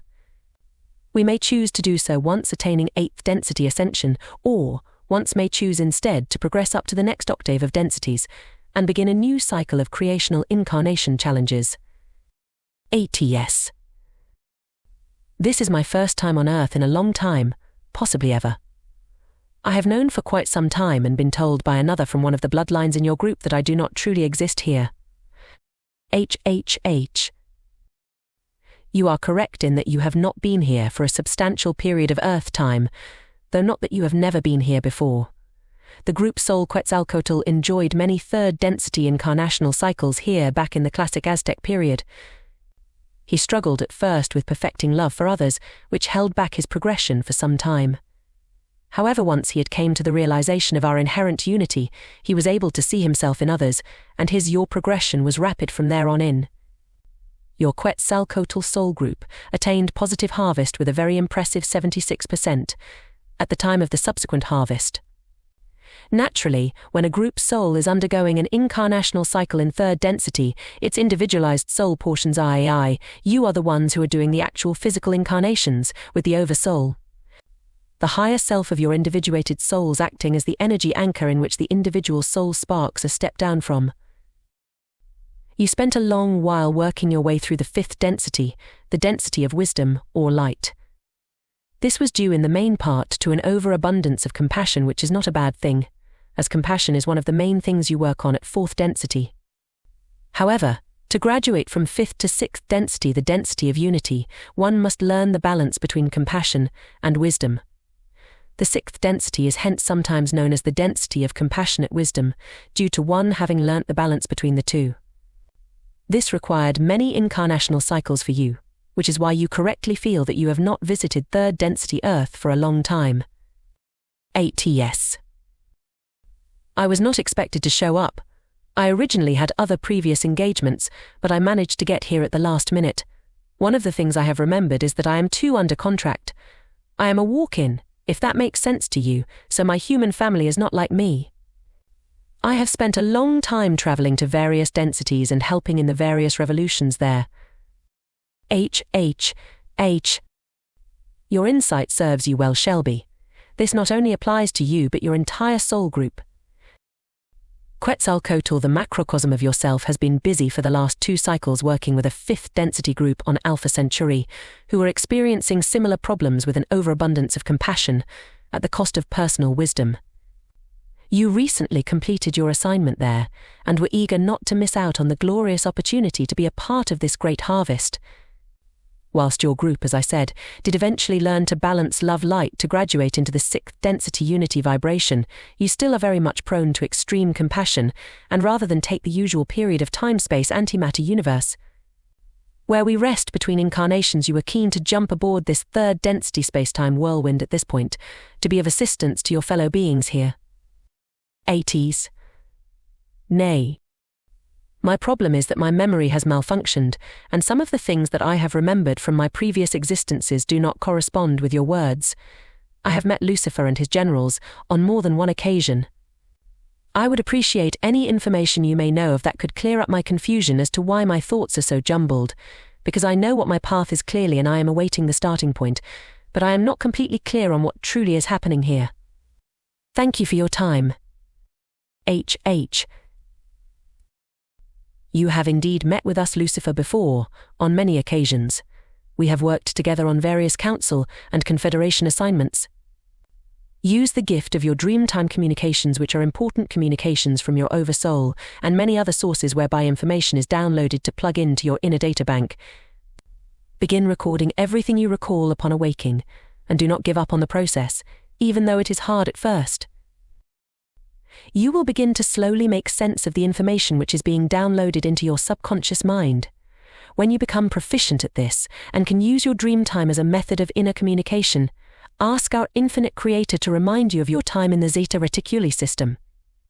You will remember then our last period of service together, I would hope with much fondness. Sadly, my time here is only permitted until Friday, therefore we will not likely communicate again after this message.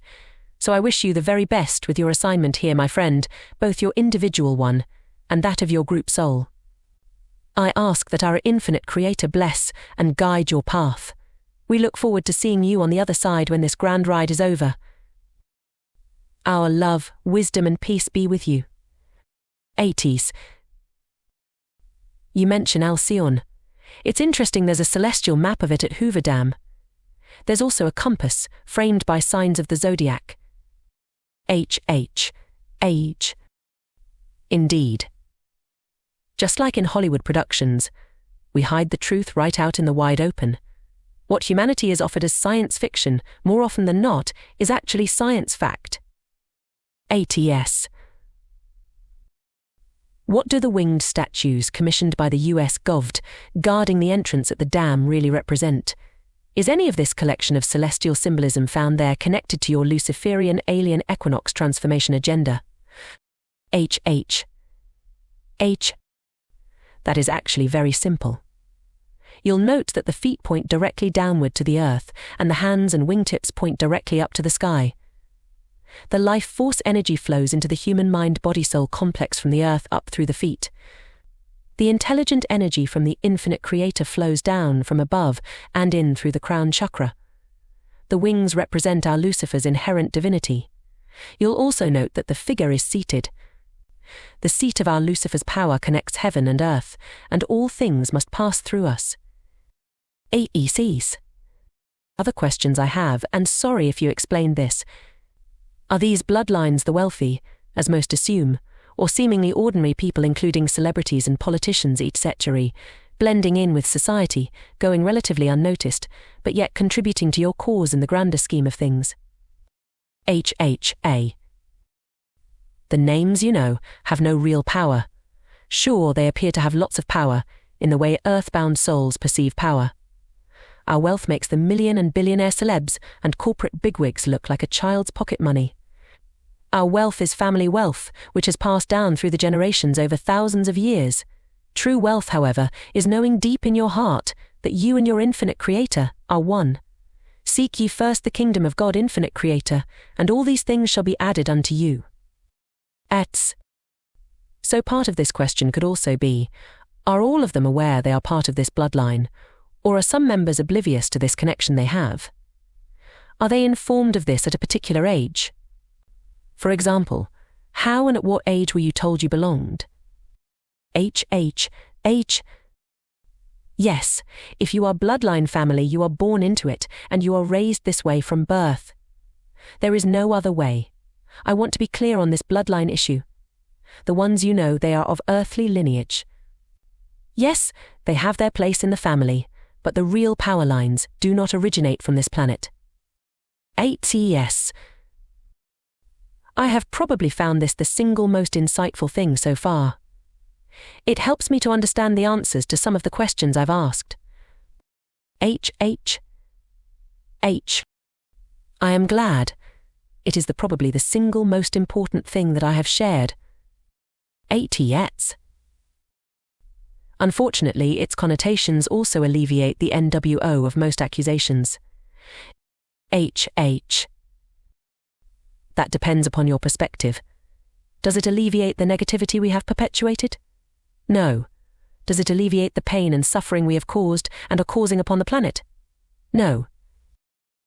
Does it alleviate that we are closing our endgame scenario and soon to openly come out and offer publicly to save the failing political and financial institutions with our esteemed leadership? No. Does that mean that you should give into and feed the negativity? No. Does it alleviate that we will have to spend a cycle in karmic restitution to balance this lifetime of overt negativity? No.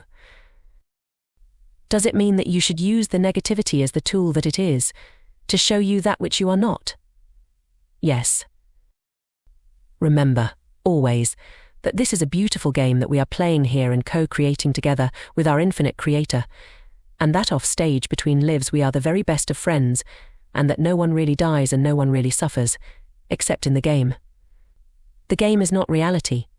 Reality is reality, and you have the power to express your reality within the game, once you have learned how to do so. ATS. You are essentially saying that a soul can only choose positivity in a world where negativity also exists. If there were no protagonist in this world, there'd be no opportunity for a human soul to choose good or evil, and thus prove on a spiritual level that they deserve one afterlife fate over another. If we only had positivity to choose from, we'd learn nothing and our souls would manage to prove nothing. HHH. Exactly. That is the reason why we came. It was a great sacrifice for us. Hard as it is to comprehend from within the mental confines of third density life experience, we do it, because we love you. ATCs. An extremely basic concept, but one I'd so far managed to overlook. Unfortunately, for those of us who love our earthly existence, or rather, the potential it has, it's rather difficult to come to terms with a concept whereby suffering and slavery are as natural as love and happiness, and that only after this earthly existence can we ever be free. HHH. I understand. Our job is to provide the catalyst. Yours is to use it. Can you look beyond what your eyes are showing you, to find and express love and happiness in a world of fear and distress? If you can, you will be as a beacon of light into the darkness. Will you succumb to the darkness, or will you stand and shine your divine inner light? Only you can make that decision for yourself. Think about this. If the one infinite creator is infinite, and has created everything that is which it is, and it has, then does the infinite creator not reside within all things? When you can see the divine spark of the infinite creator, even within those who would mean you harm, the strong grip of the illusion will begin to lose its power over you. Love your enemies, and pray for those who persecute you. ATS. Thank you, hidden_hand. Whether you're genuine or not, you've certainly got me thinking and learning. HH. You are very welcome. I am genuine, but would it matter even if I were not? Remember, it is not who the messenger is that is of the greatest import, but rather it is the nature of the message itself. I wish you well on your journey home. We will see you on the other side, and we'll all have a good old laugh about the parts we have played in this grand drama. ATS. Is there any way to cancel this restriction? Because I could be just very lazy or under this kind of spell and want to know which one it is. Does sleep paralysis have anything to do with it, because I get that from time to time with or without shadow figures? HH. There is. Research and employ psychic shielding techniques. There is much information on the internet, so I need not spend the little time we have left going into that. Read many sites, and listen to your inner voice. Your soul will guide you if you ask it. It speaks in the language of feelings. When it just feels right, usually it is. No, sleep paralysis is unrelated. That occurs when your brain awakes from the dream state before your body. Whilst going through REM deep sleep, it is natural for your body to become paralyzed during the REM cycle, so as to prevent possible injury whilst dreaming. Sometimes when you awake too quickly from a dream, your body just thinks you are still dreaming, and thus the REM paralysis continues for a while, usually until you shake yourself awake, often due to the difficulty to breathe. ATs. And another question. Is it possible that our essence can be destroyed in the coming times, or is that just another scare tactic? HH. No, your essence can never be destroyed. You are a unique part of the one infinite creator. You are an eternal soul, currently residing in a physical shell that you could call an earth suit. Your earth suit will perish, but you cannot die. Nothing can destroy the infinite creator, and you and the infinite creator are one. ATCS. I go to work to pay my bills. I live a good life with friends, loved ones, people I care about. I am essentially a good person, but I do have the full range of emotions as a real human. Jealousy, hate, etc., etc. I guess I would describe myself as lukewarm, to use your phrase. How can I as an individual take what you say as the truth? HH. No one is asking you to. Never take what another says to you as truth. Your purpose here is to find your own truth. Sometimes others can help you to do so by offering guidance, but for their truth to become your truth, it must pass through the test of your discernment. Sit quietly in meditation and ask the infinite Creator to guide your path. Meditate upon that which I have shared and listen to your inner feelings. They are the language of your soul. Use all your negative emotions as they arise, as the tools that they truly are. Train yourself to notice when negativity arises in you. When you catch yourself projecting a negative thought, remember that all thought is creative, and ask yourself if that is really what you want to create. It takes a while to become proficient, but do not give up. Just keep noticing your negative thought patterns as they arise, and in so doing, simply choose again, and select a response that is more positive.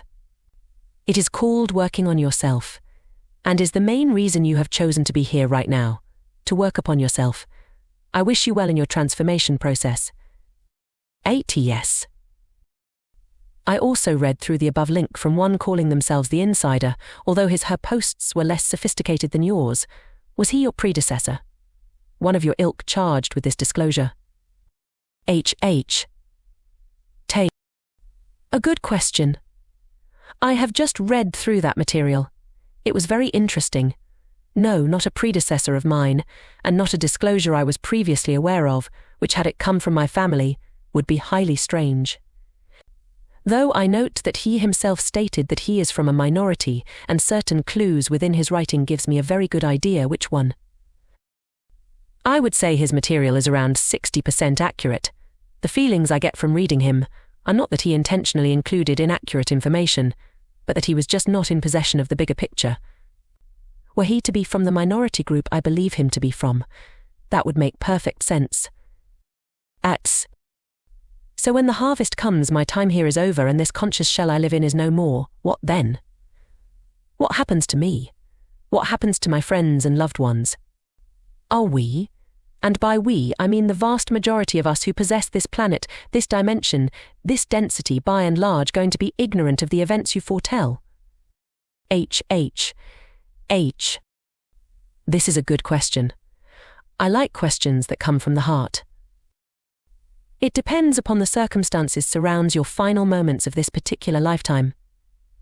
For example, let us say that the physical aspect of you was to do the thing called die. During the coming earth changes, you will immediately return to that wondrous realm in which we reside in between incarnations, that which we call time-space or antimatter. This is the place that humans refer to as heaven. There you shall meet with all those you love who have also died during this life experience and enjoy a wonderful and emotional reunion. You will meet up with your soul group and your spiritual teachers. We all store a portion of our soul energy on the other side when we come here. Depending upon the difficulty level of the life experience we've chosen, we take more or less of our energy with us. For an average lifetime, we typically bring between 60 to 80% of our soul energy into incarnation with us. Therefore, even if ones you love who are already back in the world of spirit have incarnated again on another adventure, there will still be a part of their energy there to meet with you and welcome you home. You will then evaluate your life experience with your teachers and learn the lessons of your successes and your mistakes. You will then spend time in learning and resting before beginning to plan your next incarnation. For those who do not physically die, before the great harvest arrives, there will be a moment of 0-point time where you will enjoy an ecstatic merging with the infinite Creator, giving you a wonderful reminder and reassurance of who and what you really are, before the veil of forgetfulness once again descends upon you. And you will be transported to the place that awaits you, depending upon whether you join us in 4th density negative unlikely, graduate to 4th density positive possible, or go to another similar 3rd density planet for the lukewarms to continue in your learning for however many cycles it takes you to graduate to 4th density positive. Those in this category will not remember anything at the time of your transition. It will be just like nothing has changed, except you will retain the memory of your 0-point experience to encourage you. You will not remember the recent experiences of the harvest in this life here. It just be as though you all had some mystical experience, and life will continue as normal for you. I find you difficult to believe, and yet you respond and inform in a very sophisticated manner. It is quite intriguing. That is good. I do not want for you to blindly believe me. Too many on this planet spend their entire lifetime doing and thinking things because others say that they are true. What I want is that my words become a catalyst for you. That is what we came here to do. If my words cause you, even if for just a short time, to stop for a moment and evaluate that which you think you already know about the nature of life, and take for granted as being true because everyone else believes it, then my time will have been well spent. My desire is that you become an authentic human being, thinking and feeling and deciding for yourself what feels like truth for you. I wish you well in your endeavors. 8 You can't provide one shred of proof that this isn't a hoax, even though it would be incredibly easy to do so, were you who you claim you were. Tay. Won't. Not can't. Big difference. This is not intended to be an object lesson prophesy fulfillment. If you think I thought that I would be blindly believed, or even wanted for that to happen, you are very much mistaken. I would be disappointed if that were to be the case, for you will have learned nothing from my time here. Not you personally, I mean you as in people in general. My task here, as has been my task incarnating here for thousands of years, is to provide a catalyst, to make you think. Again, not you personally, I mean in general. If I were to give you the proof that you are looking for, if I were to predict things and tomorrow they all happen before your very eyes, people would likely take everything I've said here as gospel. That would be disastrous were that to occur, because you will have learned nothing for yourselves. It's not about me. I'm just a messenger. It's all about you again, generally speaking, and what you do in relation to the catalyst. Question what you think you know about reality. Seek the infinite creator within you and ask for its guidance. Ask, and you will receive. Search, and you will find. Knock, and the door will be opened for you. 8 I am a 32nd degree Mason, although if you were really a royal bloodline person you would know that it means nothing. H. If you have genuinely attained the level of sublime prince of the royal secret through the Scottish Rite, or that of the Order of the Knights Templar, through the York Rite, and have not been taught of the truths of creation, then I would be very interested indeed to know which area lodge you attend, as I would very much like to speak with your current worshipful master. Naturally, I completely understand and respect if you do not wish to make such personal details known publicly, though. Of course, what you said in another post about there only being 3 degrees is true, for those attending the Blue or Craft lodges, though as you've stated that you are 32nd degree, I'm presuming you are either Scottish Rite or the York Rite's equivalent. I hope to be able to be present personally in the event that you are ever invited to progress beyond the 33rd degree. I would like to be the one tasked with introducing you to Lucifer. I expect you will likely come back and say how there is no further progression beyond 33rd. Well, if you're lucky, there will be a nice surprise in store for you, somewhere down the line. I sincerely hope that make it that far. 80s. That you're repeating debunked conspiracy theories shows you're just here to hoax. HH. That word debunked always brings me a hearty laugh. Some people seem to think that throwing the word debunked around means that it really has been. The vast majority of debunking has more holes in it than the conspiracy theories it's meant to be silencing. Just enough of a shell to help those who really don't want the truth to be true, to carry on believing that it's not, so they can replace their heads back into the sand for a while longer. Anyway, I must press on with questions from those with open minds. I leave you with my regards. Keep up your good work. 80s. Over the course of my life I have occasionally resorted to prayer, some formal, some not, with truly astounding, nearly instant physical results.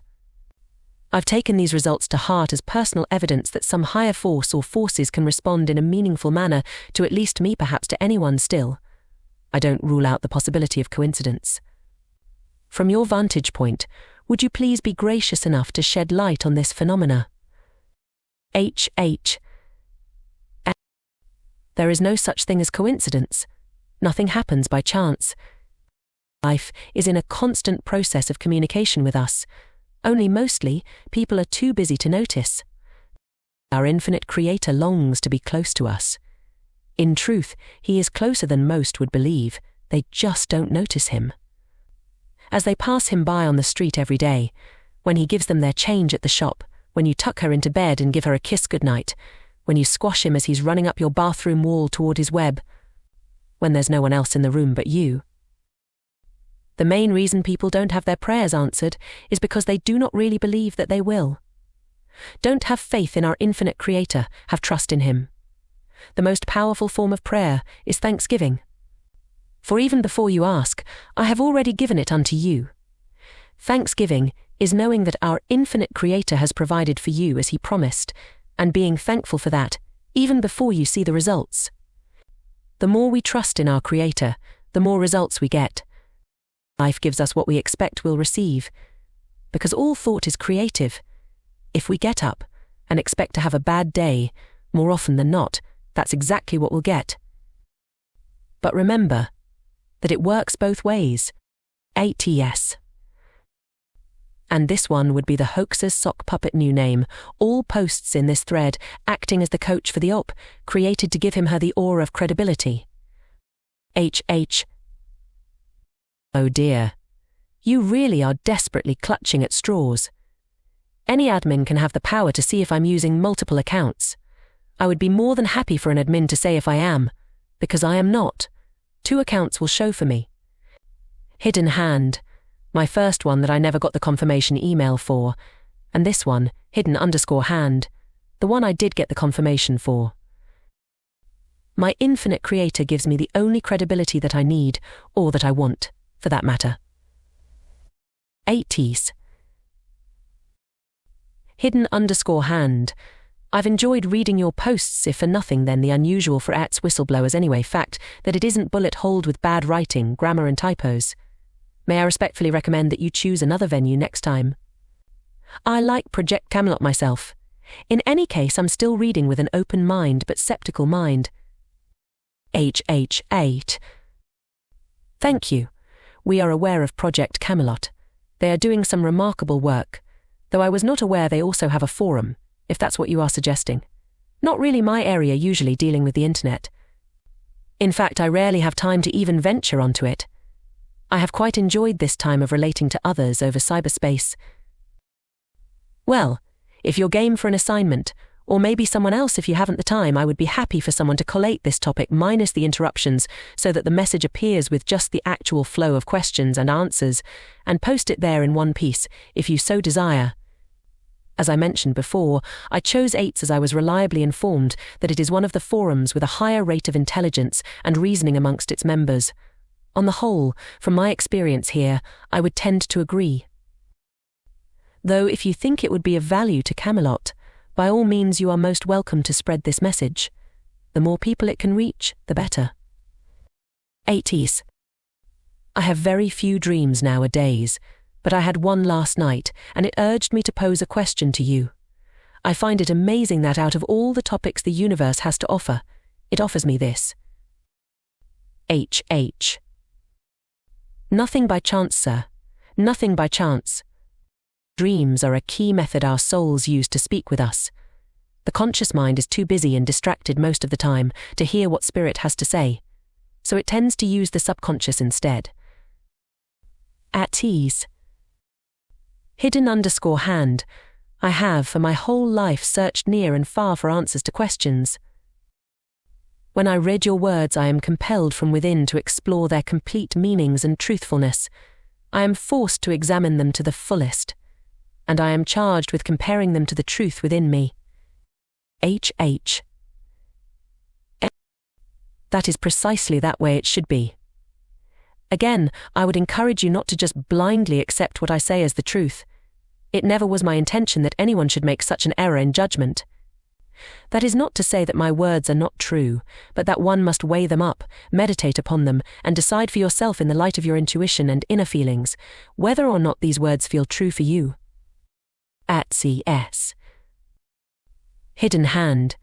My question I pose to you, with the greatest respect and humility, who will you stand before when we are all called home? HH. We shall stand as all shall, before our one infinite Creator. We already know that which awaits us in our coming fourth-density negative polarity world. We shall have to experience the negativity of our own creation and know what it feels like. We shall have to work off the karmic effect of our actions. But at the same time, knowing that this is a beautiful and intricate game that we are all co-creating here together, we also know that we shall be rewarded with a hearty thank you. And job well done for the sacrifice we have made in bringing this negative polarity into your game for you, that you may use it wisely to see that which you are not. Thank you for your questions. We wish you all the very best and ask our infinite Creator to bless your path. As you will be leaving us this Friday, I would be interested in finding verification for other possible sources of information for this knowledge. You have mentioned the Ra channelings, but I also see similarities in 3 other sources which have been discussed in this and other forums on the internet. I would appreciate your evaluation of the information coming from these sources in the light of your messages. They are Akiyama Course in Miracles, allegedly channeled by the Christos, the Edgar Case material in which the Raya entity may have played a part, and the Terra Papers. Can those of us seeking to continue our understanding of these matters find anything of use from these sources? Asim has some core truths within it, mainly along the lines of the law of radiation and attraction, but it is also littered with inaccuracies. I am not aware of the Terra Papers. Edgar Cayce's work is significant. There are many distortions within it, but for ones who are of a discerning mind, there is much strong meat to be ingested from its reading. Keep an open mind, but weigh it all up as you should any philosophy that you allow to enter into the sacred space of your mind and take the truths that resonate with you. ATS. Also, you mentioned 2 prior contacts, 1999 and 2003. Can you shed some more light and specifics on those sources? I assume they are not to be considered privileged to those who ask. Unfortunately, that is beyond my remit. The 2003 material was removed by the admins of the site it was shared at, as they felt it was causing too much controversy, and the 1999 material was not released for the same reasons as that which I am sharing here. There was much truth within it, but our goals have changed in many ways since that time, and it would be misleading for me to point you in its direction now. In fact, I have been specifically instructed by my own upline not to do so. I am sorry. ATS. Thank you for your assistance, Namaste. You are welcome. That is a wonderful word to have ended your communication with. If one would genuinely live by its essence, to recognize and honor the divine spark within each of us, we would be in for a massively positive harvest. Namaste, you too. We ask that our one infinite Creator blesses you and guides your path. ATS. I wonder if Hidden_Hand has read something called The Law of One. I've only picked through it, having just stumbled on it after reading these posts. But it reads remarkably similar to H_H responses here. www.wafan.info. So is this the hoax source, or is that book instead the truth? Maybe H_H could respond. I have already made reference to the Ra material earlier in the topic. As I stated then, yes, it is the most accurate public information available in this world currently, and I strongly recommend its reading to anyone with an inquiring mind. I read some, but not all of the books when they first came out, some 25 years or so ago, and it is very similar to the knowledge my family has, and have passed down for many, many generations. It is approximately 85 to 90% accurate.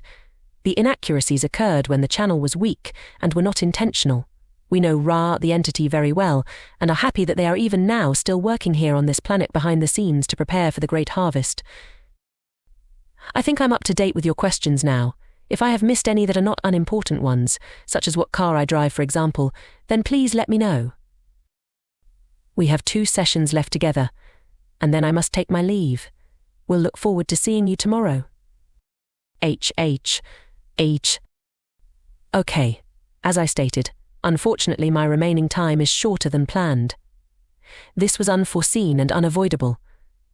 I will not have sufficient time to answer all of your questions, so I will for the most part focus my remaining time with you upon responding to those questions that I feel to be from the heart, ones asked by those who are genuinely looking to take something away with them of import from our discourse here together. My second focus will be upon answering other intelligent or insightful questions that can be used to further develop our discourse. I desire to impart as much as I am able with you, in the short time we have left.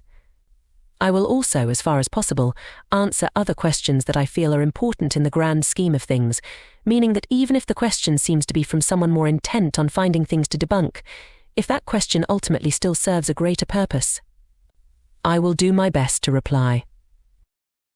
Please bear in mind that in light of the above, many of my answers will need to exercise more brevity than I would ideally like, though this is necessary, to respond to as many of you as I can. Without further delay, I shall continue with our discourse.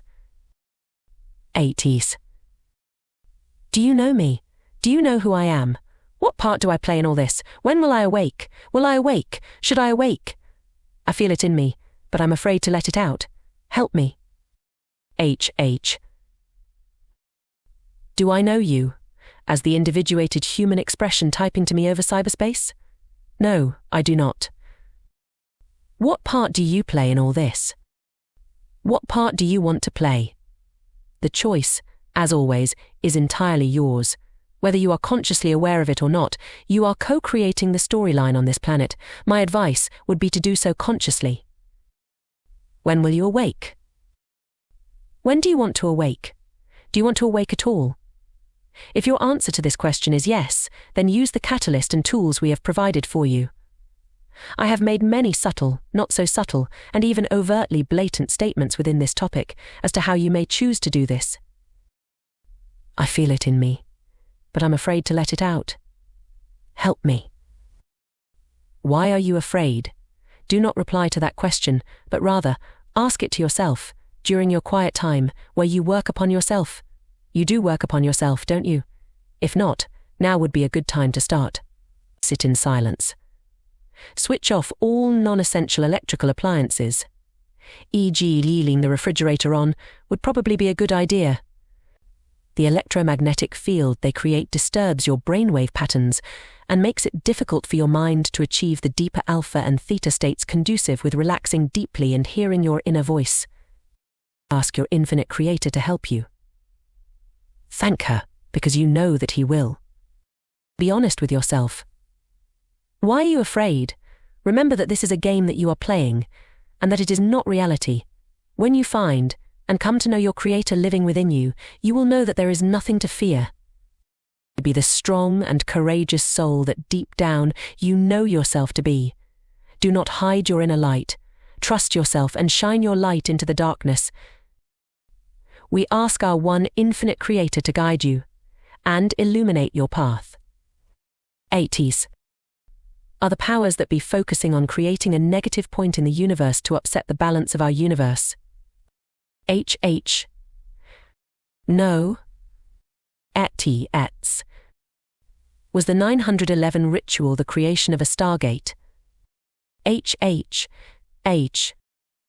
No, it was a ritual human sacrifice. That, and the obvious catalyst for the so-called war on terror. And 80s. So could the predictions of Federation of Light's Goodchild could have been true in a sense instead of a UFO, or our understanding of a UFO could be light bearers influencing mankind descend to a higher lower vibration status. HH. A. She has a good heart. She just tuned into the wrong channel and listened to the wrong programming. I mentioned before that if one does not exercise the appropriate protection and discernment, what was initially a positive channel can very easily become unknowingly corrupted by a negative one. When they start giving you dates and times, you know that something is amiss.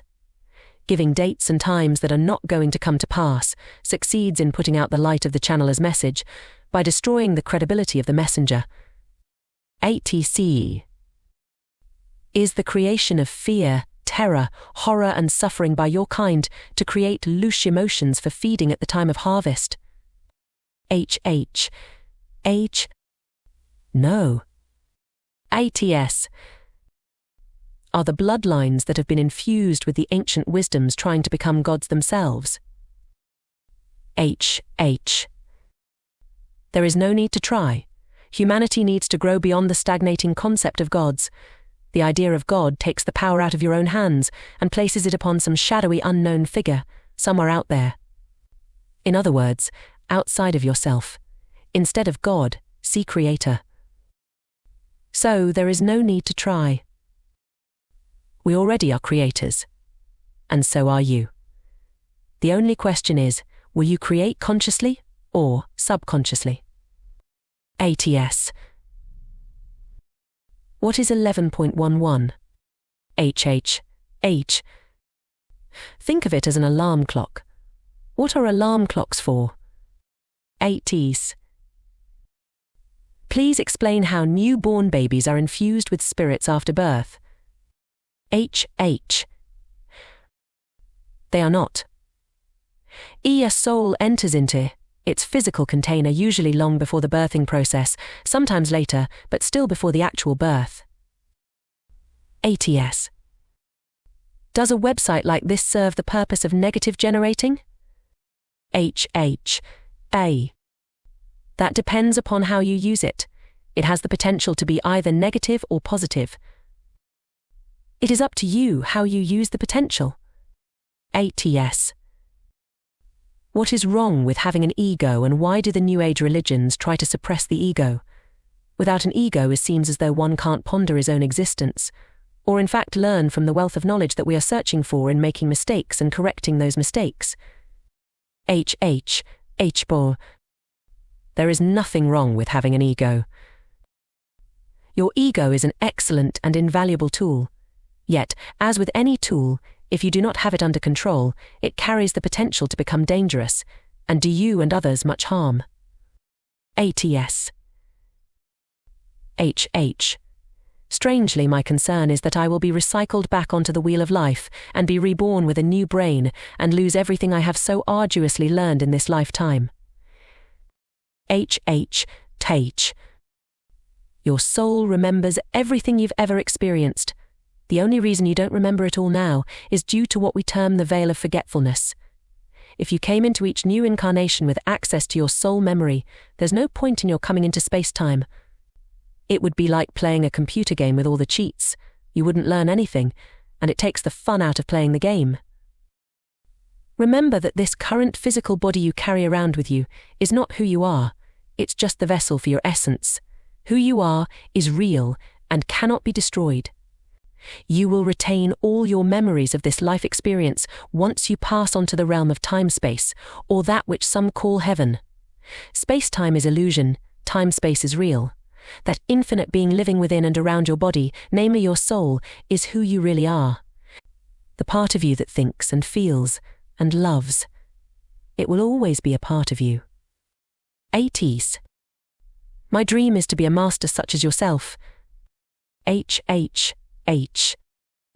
I am not a master. I am a growing and evolving soul, just as you are. We're just at different stages of our development. You will get to where you desire to be. It takes time and patience. Be sure to make time to enjoy the journey. ETS. I endeavor each day to master myself and change, to develop a mind that has mastery over my body. I feel I have come so far in this lifetime and yet not far enough. H. You are on the right path, in that you are consciously choosing to work upon yourself. Many there are in this world who are not even aware of such a concept. Remember, though, that it is not only the mind you must develop, but also your soul. Work with your feelings as well as your thoughts. Cultivate compassion, as that is the main thing you will begin working with in fourth density. See yourself within all others and treat others as you would like to be treated yourself. Then remember this one crucial thing. There are no others. ATS. My dream is to one day personally meet great masters like yourself and learn what you know. H. Then here is what you must do. Go and find yourself a mirror. Gaze deeply into it, and then say this magic word. Hello. And you will indeed meet with us, backstage, once the game is over, When you see us out of costume, you will recognize us as your age-old friends. 80s. Thank you for coming here and sharing your vast knowledge of the universe. I have much to ponder. H. You are welcome. Thank you for your questions. I feel the desire within you to progress. You have it within yourself to be all that you wish to become, and much more that you cannot yet even imagine. We look forward to sitting down for a good old reminisce with you on the other side. In the meantime, keep trusting in and working upon yourself, and live each moment in thanksgiving to our one infinite Creator. May our infinite Creator bless and guide your path. 80s. Honored Sir or Madam, I wish to be the one to bring a new planetary energy system to the world. As it is assumed that the families have great knowledge, I humbly request access to this small bit of needed information. AU2U message to set up a more secure route of communication would be splendid, I presume. I am aware I can never be a member, but acolyte would suffice. I am also aware a trade-off would be in the offing, and discussions of such would be held with respect, though not with guaranteed acceptance. I await your reply. H. I am sorry that this is not possible. One is born into the family, and raised in a very specific and rigorous way, which engenders unwavering loyalty. No matter how keen and sincere one may be to join us, we can only place our trust in those raised in our ways. I would not wish the conditioning process we go through on anyone. It can be grueling at times, and it is too late to begin the process once childhood has passed. As for further communication, unfortunately this is also not possible or allowable for me. I have given as much information as is permissible for me during this discourse. There are many informational gems within these pages for those who truly seek to develop themselves. Some are obvious, others are more subtle and multi-layered. Take them within and ask your infinite Creator to bring you insight. We wish you well upon your journey and look forward to seeing you at the after-show party. ATS. I'm still not clear on what this harvest is. A harvest means to reap what has been sown by you. HH. Not by us. We did not sow, our infinite Creator did. We do not reap, our infinite Creator does. We help to prepare the harvest by separating the wheat from the chaff, for want of a more eloquent metaphor. ETS. Will it be an instantaneous change, of which there will no longer exist the physical realm as we currently know it to be, and are experiencing as an illusion? HHA. I have already covered this elsewhere in the topic. I would encourage you to read through again, and find the information I have already presented on how the harvest will occur, and what the different variations of experience will be. ATS. Thank you for answering my previous questions. I have some more, if that's okay. 1. How can karma be overcome, if at all? Is there an end to the karmic cycle? 2. Is time really as we perceive it, or is it another 3D illusion? 3. Are your family members born with the knowledge of what they are and where they're from? If not, and it's all taught and passed down, have you ever doubted or questioned any of it? Thanks. HHH. You are welcome. No, karma cannot be overcome. It must be worked off. In other words, if you've hurt someone, be it physically, emotionally, or however else you will have to, at some future point, experience what that felt like for them. The law of karmic effect is not a punishment, it is a tool of learning, which is set in place to promote personal growth and development. If you have to feel the consequences of your actions, there is a higher likelihood of your choosing a different course the next time around. It is also important to hold in mind that it works both ways. Seek therefore to ensure that the effect of your presence upon those others whom you encounter upon your journey are positive and beneficial. A karmic cycle is brought to completion once you have learned the lessons intended for you from it. If you keep repeating the same mistakes, you'll keep cycling until such a time as you get the message and break the cycle. But yes, ultimately, all of us will learn that which we need to learn, and all of us will find our way home. For some, it just takes longer than others. Linear time is more accurately described as an intentional fabrication. the true nature of time is cyclical. Though remember also that even cyclical time is part of creation, and creation, beautiful as it may be, is also an illusion, or more accurately, a thought form of our infinite creator. Creation is not real, but the creator and co-creators of it are. This is an excellent question. I will devote some time to it. Firstly, there is a distinction to be made. When I speak of family in this particular reply, I am referring to the power lines, those that do not originate from this planet. The bloodlines that you know of, whilst they are a part of our extended family, are not born with the same extent of spiritual esoteric power that we are, and in this response, I am referring to our true and pure family. We are not born with the same veil of forgetfulness as you are. The veil is still in place, but would be most accurately described as being somewhat thinner. We see the invisible, connections of life which are hidden from you, because we retain access to more than just the third density perspective, not dissimilar to the manner in which some people can see what you call auras. This is because you are working your way up, whereas we have chosen to step down in order to help you. We could not do this as successfully if we had to forget all that we have learned. In other words, to you, everything appears as being separate. We see that this is not the case. We do not have direct soul memory, as in the manner that you remember what you did yesterday, but we may access any portion of our soul memory we so chose when we focus upon it, often in a meditative state. Personally, my experiences are different again, in other ways due to my specialty in the spiritual disciplines, but I will go into that in more detail later, in response to another question. Yes, information is indeed passed down, though unlike for yourselves, any one of us may, with some effort, check the validity of that information from our personal and group soul memory. Basically, where you see yourselves as separate human beings, we see and know that we are one. At ease. Then I am glad I picked up on that particular point. I found it to be a real ray of light, though I'm unsure what to do with it. This information feels as though it should comfort me, and yet it's difficult to feel comfortable knowing that evil, in part, makes us who we are. But thank you nonetheless. H. Evil is not who you are. It is part of the complex series of illusions that you use in third density to show you who you are not. The further up through the densities you work, the less polarity plays an important part in the game.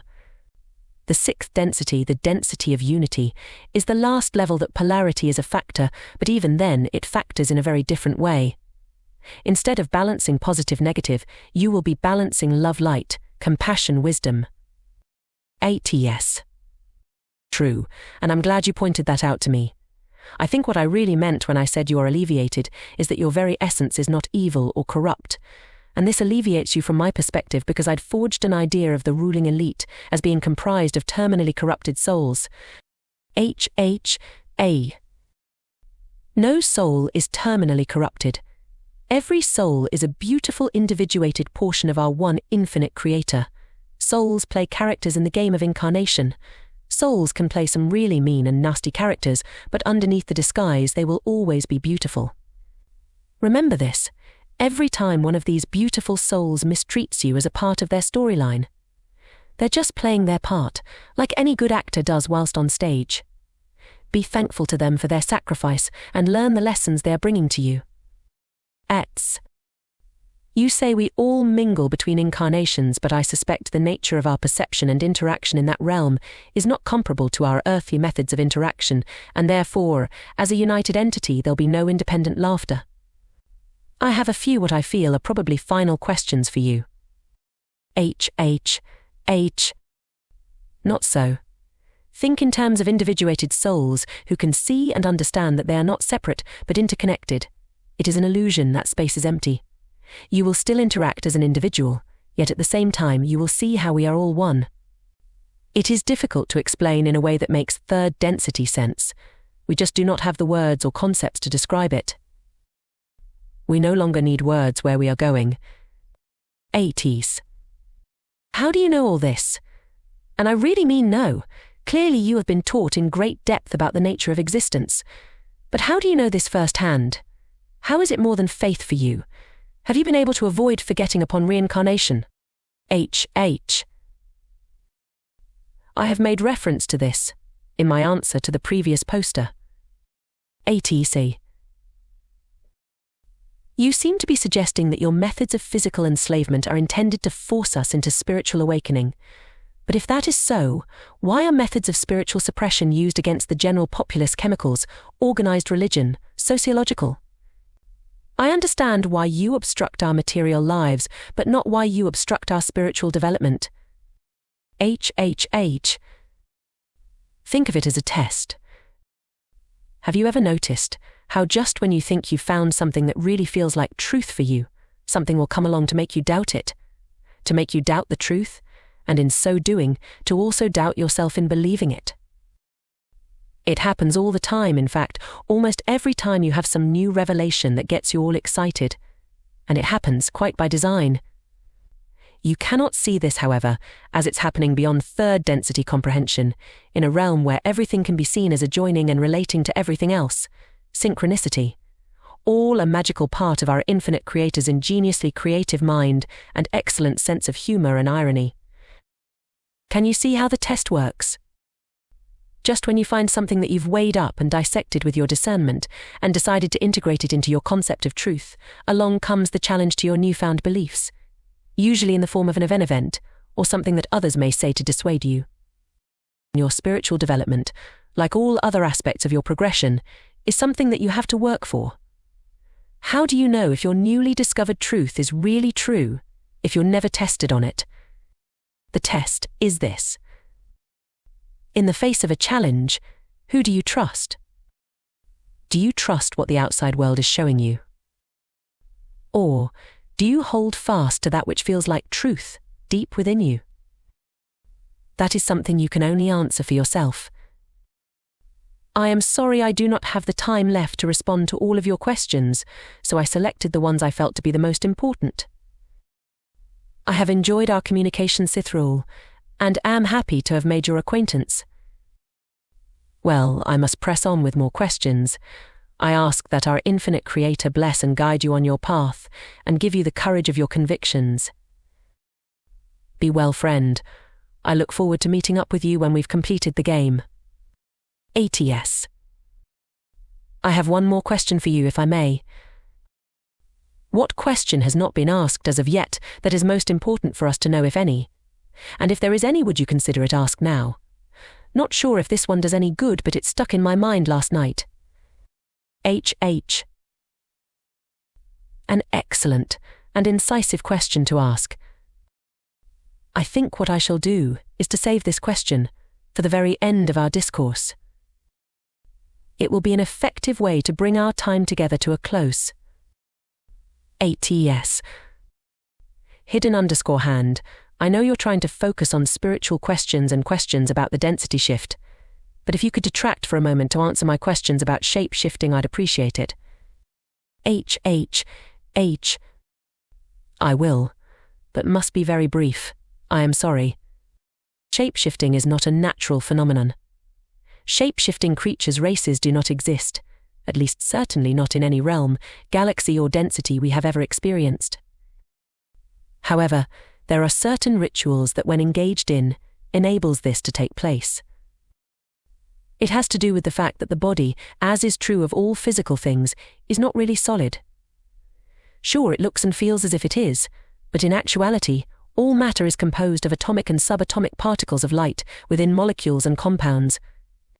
As I say, I'm being brief through necessity, and don't have time to go into the science. There are certain rituals which, when undertaken, allow for a range of manipulations of the so-called solid bodily mass to take place. I have seen some grotesque images in my time which I really prefer not to dwell upon. I trust that even if in some small way, this will have answered your query. And this next question I will have to finish on for tonight. I have somewhere I must be. ATS. H_H. I wish to thank you for your enlightening words. It has been an utmost pleasure of mine to read what you have spoken. I do, however, have a couple of questions.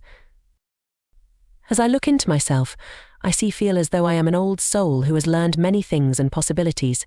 How are we to know how far along we have come in regards to obtaining a higher spiritual being during the coming harvest? HH. You are most welcome. Appreciation is always appreciated. I am unsure whether your question refers to now, or once the great harvest is accomplished. I've already touched on what happens after in a few replies, so I'll go with the former. As for now, there is a simple method to check upon your progress. Despite what appears to be going on in the world at large, how loving and harmonious are your personal relationships? Remember that the world is your mirror, casting back at you the reflection of that which you have projected into it. How many arguments do you find yourself engaging in? Is there bitterness and acrimony within the ranks? Do you look at others and think about how you would like to change them? Or do you love them and accept them as they are? Loving and accepting someone for who they are is known as unconditional love. That is something you will spend much time working upon when graduating into fourth density positive. It's a good idea to get a head start. Now, loving and accepting someone as they are does not mean accepting abusive behavior, but it does mean loving and accepting the person's soul, not the soul's behavior. The behavior is not who they are, the soul within is who they are. The quality of your relationships is an excellent mirror from which to gauge the quality of your output, or, in other words, that which you are creating. Do you look at a person and concentrate to a greater or lesser extent upon the things that you dislike about them and wish would change, or the qualities that you like and admire in them? Remember that we have said that all thought, word, and deed is creative. You get back exactly what you send out. So when you send out the thought, why is she so hard to live with? Why is he always behaving like this? Ask yourself, what exactly are you doing? Now focus here, as this is so obvious you could miss it, and in fact most do. Take away the question from your sentence, and essentially you are saying, she is so hard to live with. He is always behaving like this. Do you see what you are doing? Remember, all thought is creative. You have just created the very behavior in that person that you wish to change, simply because you do not understand the law of radiation and attraction. Now, try an experiment. Take someone in your life that you love, but sometimes have trouble getting along with.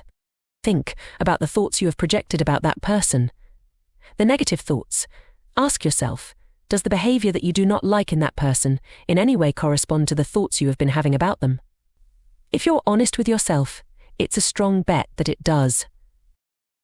Sure, they must have behaved that way in the first place to make you notice that you didn't like it, but we all have off days sometimes.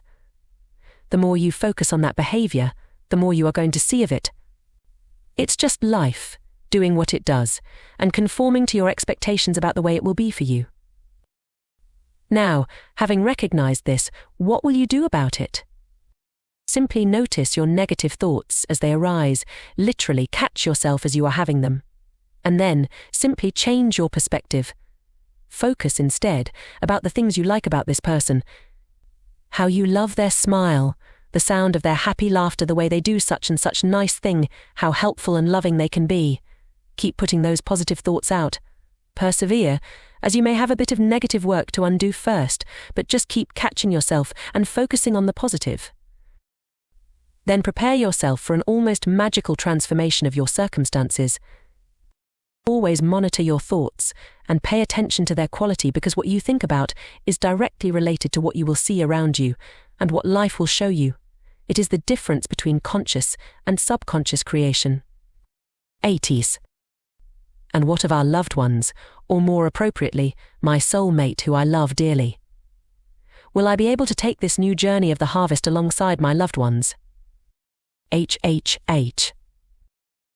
That will depend upon whether or not you both graduate or have to repeat the cycle. Though rest assured, even if for one lifetime you were to be apart, you will always be together in time-space between incarnations, and you will be able to plan many future lives incarnations together. 80s. And one more thing, as I know there are others who are longing for questions answered. Why do we dream in metaphors which make no sense? HH. I do not have time left tonight to respond sufficiently, but the short version is that the universal mind speaks in archetypal imagery. In a similar way that the writing in some of our Oriental languages uses a system whereby a collection of words or meanings are contained within what is essentially a symbol, so the universal mind uses archetypes to communicate in dreamtime. Just like understanding any new dialect, you just need to learn the language. 8. Thank you so very much H_H. I strongly wish I may meet you someday and have a good talk. H. You are very welcome, and it will happen as you wish. Not now in this lifetime, but soon when we have finished playing this game together. No rush though, friend, we've got all the time-space in the world. All the time-space in creation, actually. I must go now for tonight. I shall do my best to reply to as many of you as I possibly can do tomorrow, before I must take my leave. Good night to you all. I ask that our infinite Creator bless and watch over you. H. This will be our last session together. I will do my very best to pack in as much as we can. I am sorry for those who must have missed my earlier post from yesterday, which clearly stated that I already have more questions than I have time to answer, and that you have spent the time in writing our new ones. My time is so limited, I am unable to respond to you. I have a long journey I must make shortly, and cannot be late for it. 8. I have always been very confused and not clear on the subject of God. Having been tossed around from religion to religion from my parents, it is hard to discern which God to believe or have faith in. Should I keep on having faith in the fact that the world around me is God and that there is not one particular being that deserves this faith? H. Religion is either actually created or at very least heavily influenced by us. There is no such thing as God. God is a human concept which is a misunderstanding of the original concept of creator. This is further confused, as there are many macrocosmic level creators, or logos, as has been explained previously. God implies some separate entity which is outside of you, which you must supplicate to and worship. Our one infinite creator, and almost all of our logos and sub-logos, do not want your worship. They want you to understand creation and your place within it as a co-creator. Ultimately, there is a supreme being, in the form of the one infinite creator, but we are all a part of it, rather than its subjects. None of the names given for this supreme being by your religions are the true name, but they are indeed correct, in that there is one supreme being, namely the infinite creator. They just have different concepts about it, which spring from the texts their religion is based upon. Do not worship your infinite creator, but rather live in a state of thanksgiving and service to it, for bringing you into being, and for this amazing game it has created, in which we may forget who we really are, in order to remember, and know ourself one again, as the Creator. 8. So basically the form that we have is actually just a body with bones and skin and so on and so forth. What matters is our soul, or being that is inside us, that makes us question and deal with our surroundings and life. So when we die, the pain and suffering is just part of our human shell and has nothing to do with our soul or being which will carry on into the next life or density. H. Indeed. Pain and suffering are just aspects of the game. They feel extremely real whilst we are playing the game, and indeed they have to, in order to make you believe that the game is real. No one really dies. But rather, the matter of human form is shed, much like the chrysalis of a caterpillar when the butterfly emerges. Look upon physical incarnation as the chrysalis in which you may transform. 8. I feel as though I am like Shelby, but have lost my way, or I am just so confused and not in tune with my inner self that I cannot figure out what is my purpose in this game. Is there anything you can shed upon this? H. Your purpose in the game is to work upon yourself, to grow, develop, and transform yourself into a more positive and loving being.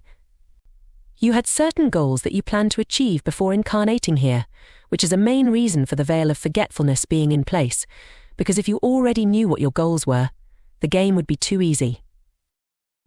Look at the things in your life that you most love to do.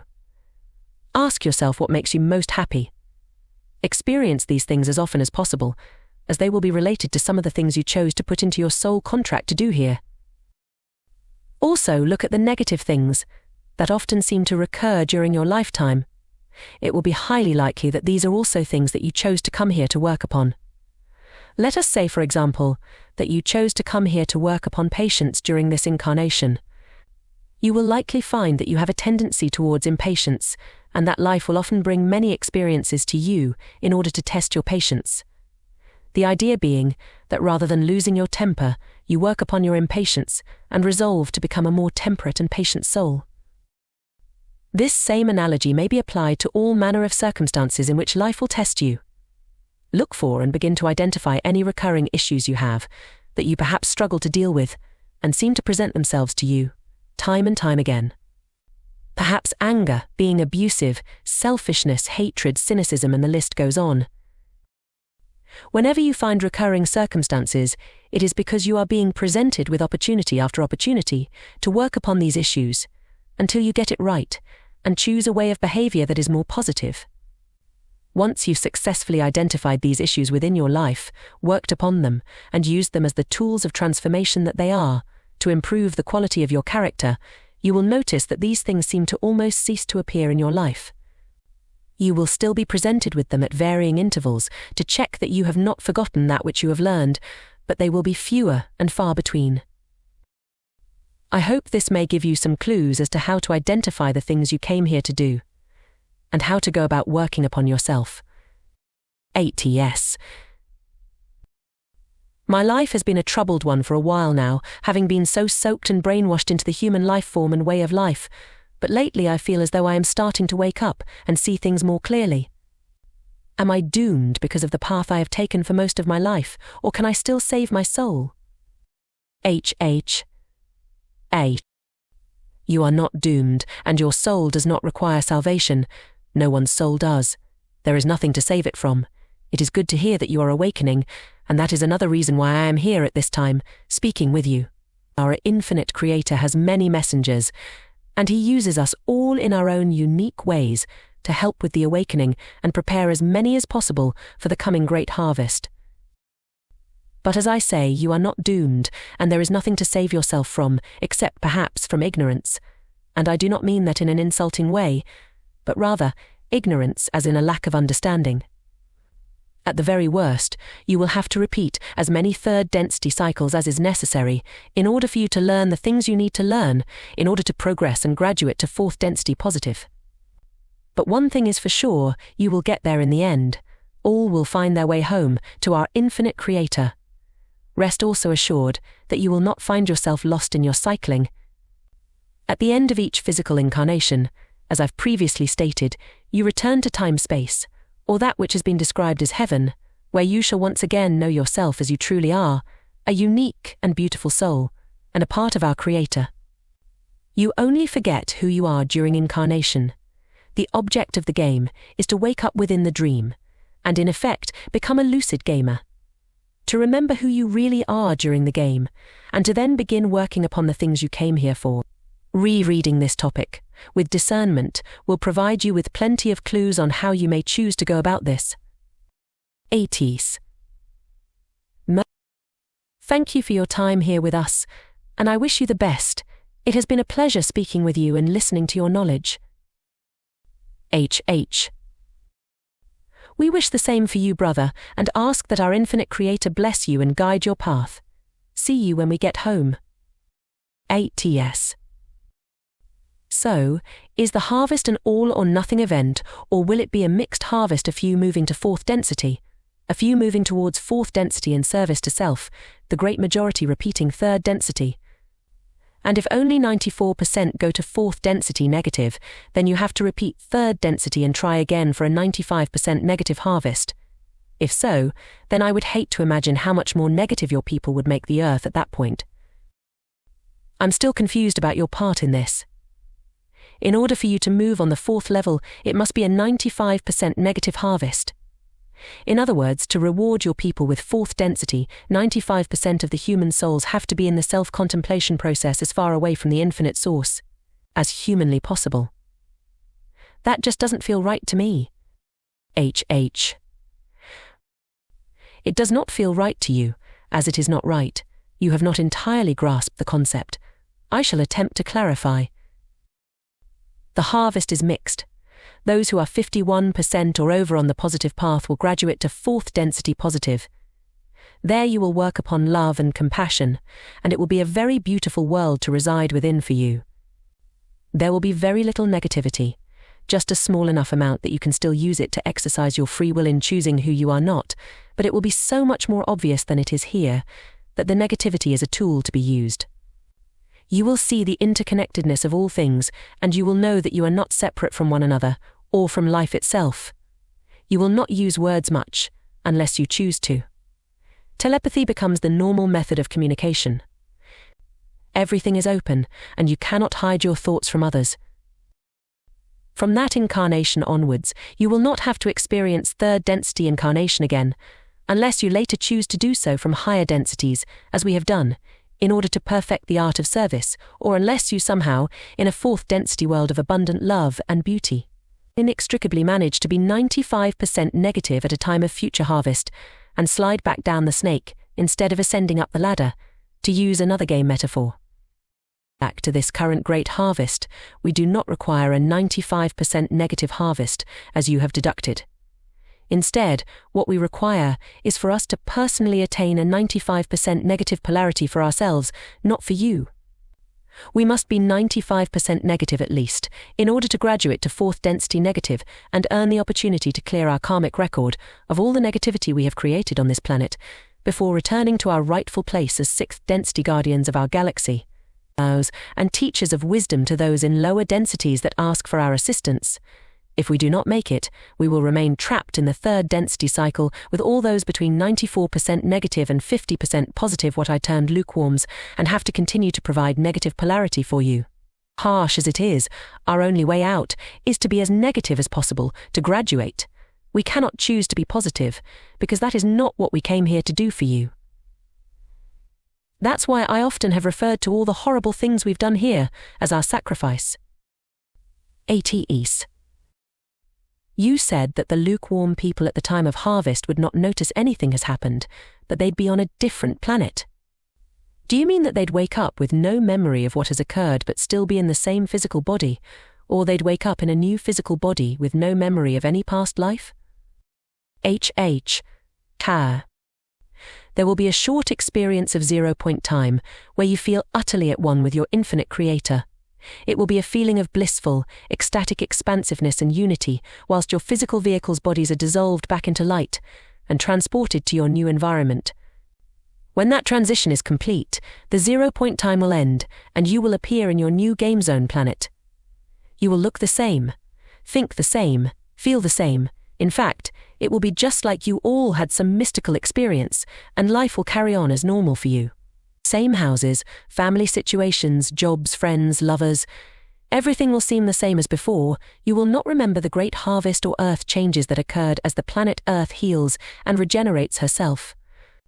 But you will recall your mystical experience, and that will give you hope and a new opportunity to choose a more positive future for yourselves. There will still be the same negative polarity to overcome, but if we are successful in our negative graduation, which we shall be, others are standing by to take our places, pulling the strings from behind the scenes. We have more than done our job in discharging our service to you, and we are tired. It is time for us to clear our karmic record and return to being the being of light which is our true essence. ATS. You keep saying help is available to those searching for truth. All we have to do is ask, what is the best way to go about this? I have never had the ability to remember any of my dreams. Raid back.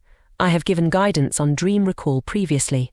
It takes practice and is a slow process, but you have to start somewhere. Be patient with yourself. ATS. What specifically can I do to receive guidance on how to reach the state where it is easier to discern truth from untruth? Work upon yourself. Go inside in a state of meditative contemplation. Still your mind that your soul may have room in which to make its still small voice heard. Ask your infinite creator to help you and listen to your inner voice. Be patient. It takes time to develop this inner communication. after a lifetime of neglect. When you persevere and keep working on yourself, gradually it will come to you, and when it does, you must learn to trust in your inner guidance, no matter what others may say. That is the ultimate test. To trust what you know deep inside as your truth, even when the whole world tells you that you are wrong. It is hard work to trust yourself when all those around you doubt you and call you crazy, but it is the job you came here to do. The only real and lasting truth is a self-realized one. Messengers can come and go and show you truth until they're blue in the face, but it will not be your truth until you have realized for yourself, deep within the core of your being, that it feels true for you. You should never accept something as true just because someone tells you it is so, but when your inner voice guides you that a truth is true, and you feel that old warm feeling of excitement welling up from somewhere deep within that says, yes, I knew it. Hold on to that feeling. Feelings are the language of your soul and guard it carefully, as you can be sure that your newfound beliefs will be challenged in many ways. It is designed this way to test you. Your inner truth must be able to withstand the test of time and will be given a thorough examination. Hold fast to it, so long as it is what you know to be true deep within. Allow nothing or no one outside of you to pull you from your path, no matter how fiercely they contend with you. They are just doing their job, even if they may well not even be aware that this is what they are in fact doing. They are performing an important service to you, and you should be grateful to them for that. We wish you well on your journey, and ask our infinite Creator to protect and guide you upon your path. Arc de Triomphe. I do not have the time to go into your many questions, so I will just select a few I can answer briefly, as I still have so many questions to get through. Do the Orion occultist groups specifically target civilizations before they become a social memory complex? Yes, but that does not make them immune to targeting others too, if they allow any chinks to appear in their armor. In short, the Orion Empire are fourth density negative. They are lost. In the sense that they have drifted so far from their true nature that despite many attempts, we have been unable to reach them and help them to develop. They exist within their group soul complex, mostly as a group of discarnate entities, within the astral planes of the planets they visit. They have no intention of returning home, and instead seek to feed off of negative energy to keep themselves going, as they are disconnected from their inherent natural life force by refusing to abide by the infinite Creator's incarnational principles. The time we spend between lives in time-space is intended to restore our soul energy from within in order to continue our upward progression. They are essentially imprisoned within the fourth density negative cycle, as there is no negative harvest beyond the fourth density. So they spend their time traveling the galaxy, basically using the dark side of the force negativity to achieve their means. They will eventually be brought back before the one infinite Creator and dissolved back into the intelligent infinity source of all, though they are being given every chance for as long as possible to learn the error of their ways and return to seeking the positive. And to begin their journey back home. Their main trouble is they do not want to go home. They see themselves as being gods and do not intend to submit to the authority of the One. Why all the sudden ramping up of control mechanisms? The great harvest is fast approaching. Time to really bring on the polar extremes. The Montauk Project ... fact or fiction? The project is fact, though the publicly available information is in some ways corrupted. Best ways to decipher between truth and fiction other than what we perceive to be truth specifically in concerning the New Age agenda and the dogmatic church's ideologies. Follow your heart. Listen to and trust your inner voice. Please explain the wanderer's roles and what value it is to be wanderer if you have no recollection of one's past lives. Also, how does this play with the law of non-intervention that's if they are here to help people? The wanderers or travelers, as they are also known, are those from higher densities who have chosen to incarnate here at this time in order to perfect service to others. They still have to remember who they are, and part of the concern is that sometimes even they do not manage to awaken in the game. Such is the power of the illusion. They are here to awaken themselves, and then to help awaken others to prepare for the coming great harvest. Though, even if they fail to awaken, they are not bound by the third density cycle, as they've already mastered it. Once their incarnation is over, they are again free to return to their appropriate levels. 80s. Are there any non-corrupted parts of the Bible, and if what Bible version would you suggest? Toad. No. As with all sacred texts, they have been distorted from the original information that was given with each translation. Though again, as with all sacred texts, there is still much truth hidden within them, much of it being metaphorical. If you can find pre-King James versions, that is the closest you will get. Good luck with that. 80s. Was the Rothschild lineage the organizer of the Illuminati in which Weishaupt later formed? No, Weishaupt was just a puppet on a string. The Rothschild lineage, not its original name, were the preeminent line closing the net of control over humanity. But even they are a lesser line within the family. As I have said, the names you know do not have the real power. They are part of the family, but not an original part. My question is this: what can I do to attract more like-minded individuals to come together to uplift my people's turning to the path of ascension? I've decided that this is what I can do to express my personal act of service to others. And a very wise and compassionate decision it is. We are proud of you. The most important thing is not to force things, and not to be so impassioned in your delivery of your message that you put people off the content of the message itself. There is a balance that needs to be found between your urgency to awaken others and your compassion for the lack of understanding in their condition. Always adhere to the law of free will and never force your message. In getting your message out there, whilst being informative, always do your best not to feed the fear and paranoia, as this will act contrary to your intentions of raising the vibration to positive. Deliver your message in a way that emphasizes the hope and the true beauty and reality of our inherent oneness with our infinite Creator. Be as a light, shining in the darkness. Do not burn others with your light, but rather allow them to be drawn to your light and be of service to those who come to you willingly.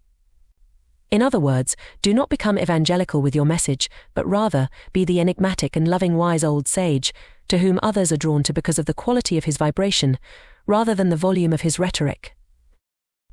Most importantly, practice that which you preach. Others must be able to see the effect of our infinite Creator conducting his wonderful work through you.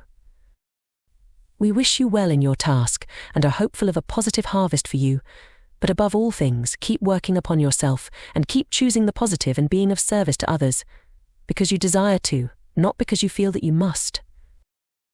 We ask our infinite Creator to bless you and guide your path. Earth changes. While I understand that death is not the end of my existence, I like my body and would not like to get caught out in any earth changes if I can possibly help it. 1. If your family permits, please could you reveal which places are more likely to be relatively safe during the next 3 to 4 years? Would the south of China, Canton, Hong Kong, or Patagonia be good bets? Any other places? I am not permitted to say much here, as there must be those who remain in their locations to help others who are not aware of what is coming. Many of you, whether you are aware or not, have chosen this lifetime for that reason. But if you are insistent upon escape, choose the highest places you can find, particularly in the southern hemisphere if you are able. The Peruvian Andes is a good place to be. There is much spiritual power being exercised there, and the Quiro elders are well aware of what is going down. 80s. Are John Lear Jan Lamprecht correct in their assertion that the majority of planets of the solar system are inhabited? Most definitely. Not all on a third density level that you can see though. Is the Earth hollow? Hold on. Let me just check. Yes, definitely. 80s.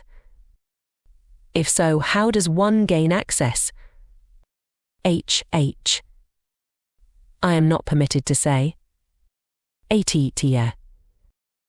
Could you elaborate further on the mechanisms behind the fantastic positive results seen by people who embark on the service to others path?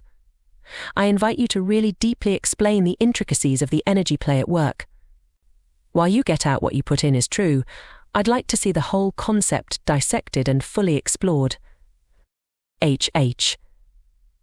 A. If you reread some of my recent posts, I believe I have now done so. ATATs. I recently experienced healing of a minor health problem by sending love to all the sick people in the world. How does this work? Not why, how? HH. Because there is only one of you here. Understand that at a deep core level of your being, and you will understand how it works. As you do unto others, so you do to yourself. ATs. You claim your family was put here to be the negative influence of the world. Is there a family it is asserting a positive influence on us as well? Is it up to us, humanity, to be that positive force? HH. An interesting question. There is such a family or group more accurately, but you cannot see them, and neither are you aware of their existence. They help the planet from a secret inner location, by the quality of the energy work they engage in and project outward to you, from the source. Yes, it is up to you to be the changes you wish to see, in yourself, and in the world. ATS. Your goal is a negative harvest, yet you clearly are touting the benefits of a positive life. This seems antithetical to your goal. That is not so much a question as an observation, but if you could elaborate on that, I would appreciate it. HH. Another very perceptive question. Thank you. Our goal is a negative harvest for ourselves, not for you. We provide the catalyst of negativity for you, and it is up to you what you do with it. The drastic extent of the negativity we create, though, has more to do with us than it does with you. Some of my earlier replies should make clear why that is so. Also, in response to your observation regarding the antithetical nature of some of what I have shared here, there is a simple explanation.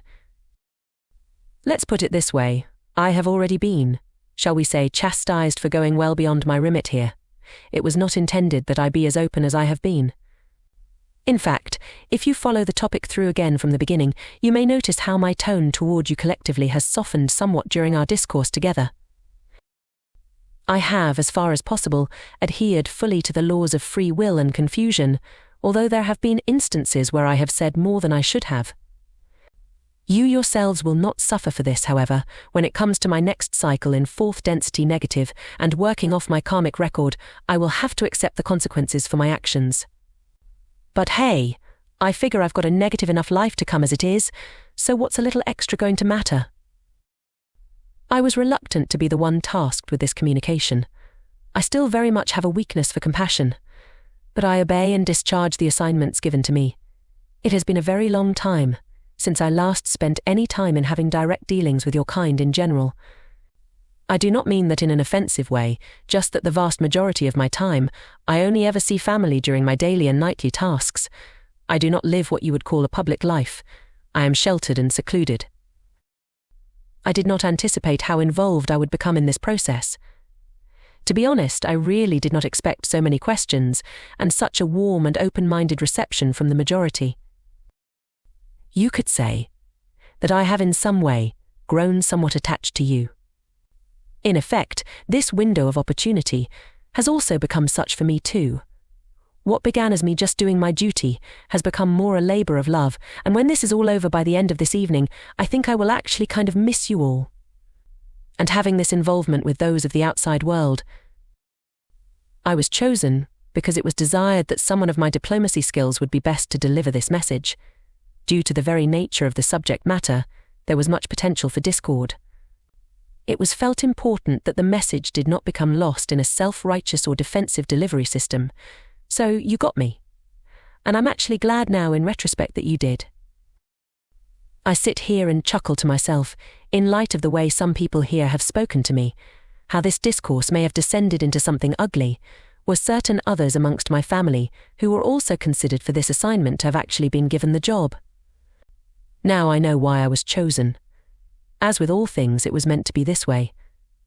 I couldn't care less what others think of me, so long as I know I am serving my Creator as He desires, to the best of my ability.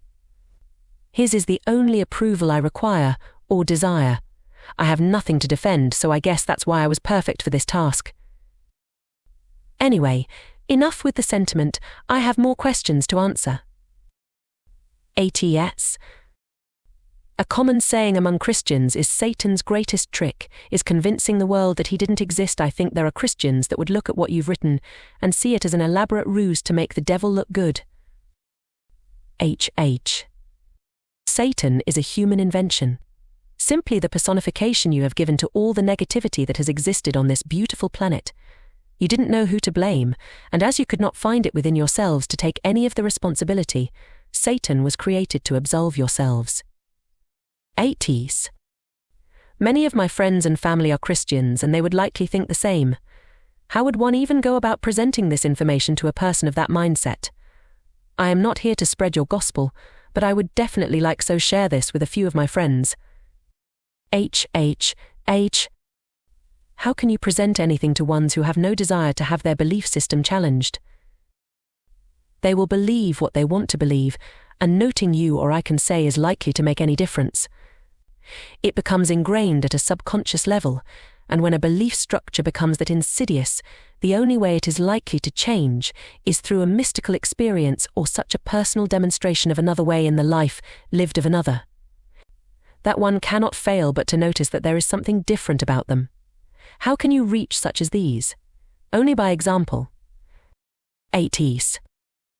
That being said, is it okay if I condense your writings into one long post on my blog? I need to make sure that doesn't violate my user agreement here. I would also like to make sure that I won't get a visit from the men in black if I do so. HH8.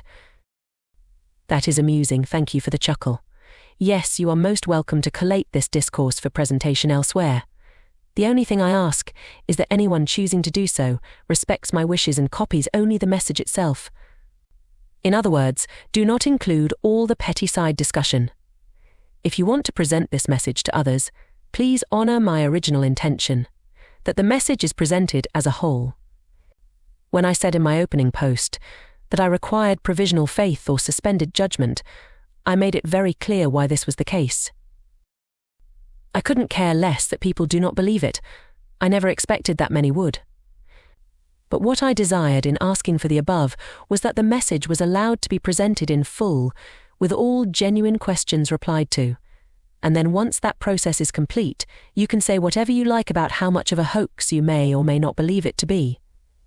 If I may be crass for a brief moment, I couldn't give a flying F how much vitriol and scorn is poured upon our message, or how many futile verbal attacks may be launched against its messenger.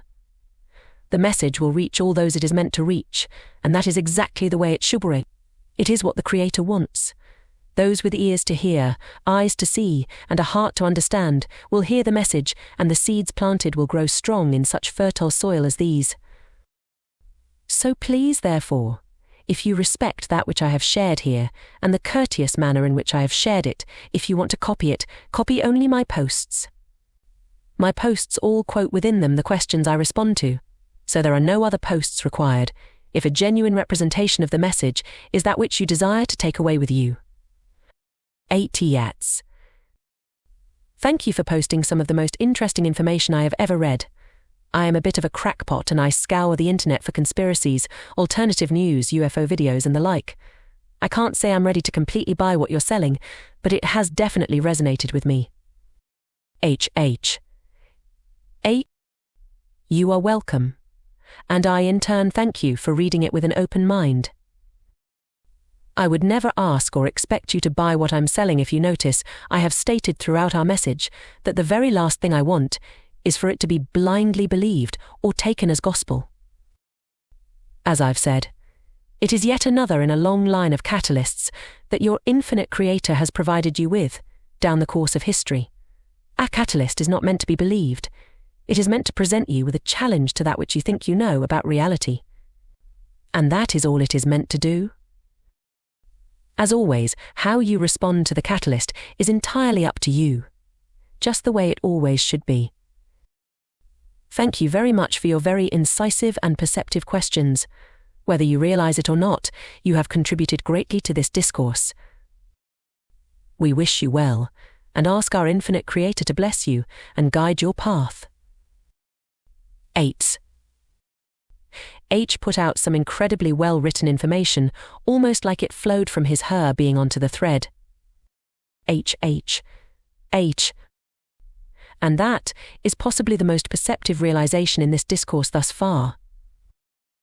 It also allows me to respond further to an earlier question that I indicated I would go into in more depth later when replying to your observation. This message does indeed flow from my being onto the page. I mentioned before that my role in my family is that of the spiritual discipline. A certain poster made all manner of assumptions as to what that role entails and flailed wildly wide of the mark in the process.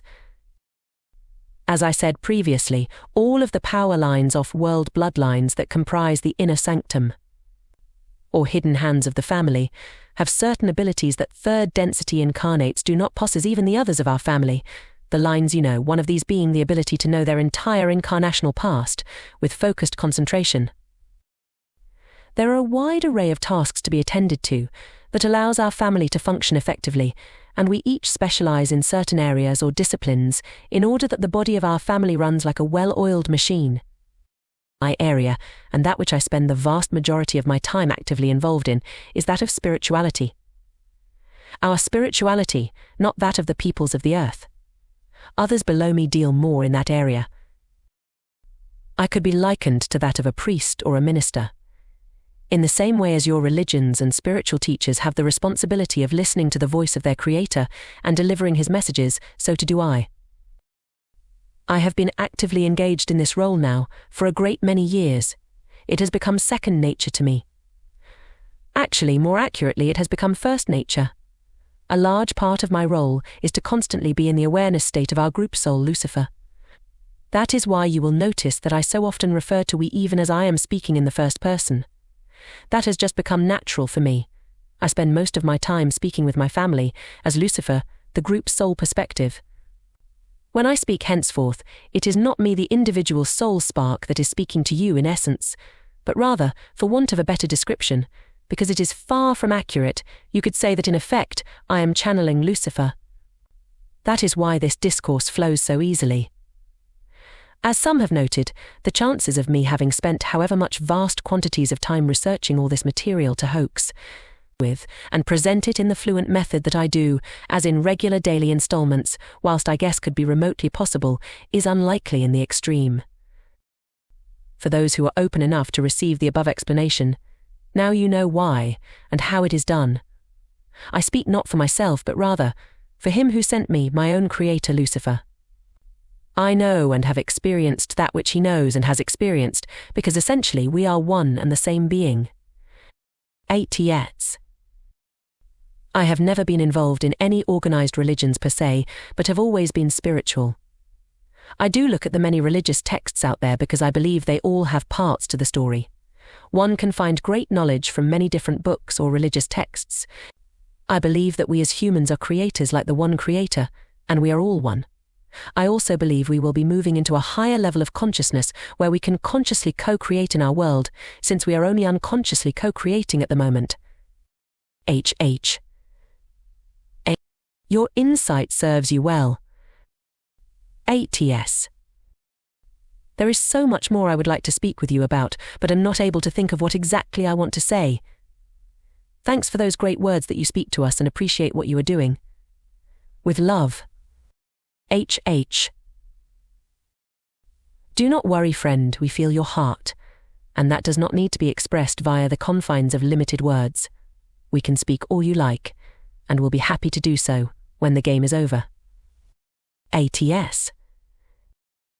Also, do you know of Miriam Delicado? I just watched her interview on the Project Camelot site, and it was very inspiring to me. So let me ask, are you one of the tall blondes that she speaks of? HH. She is a beautiful soul. I have not seen the interview of which you speak, but we know of her experiences.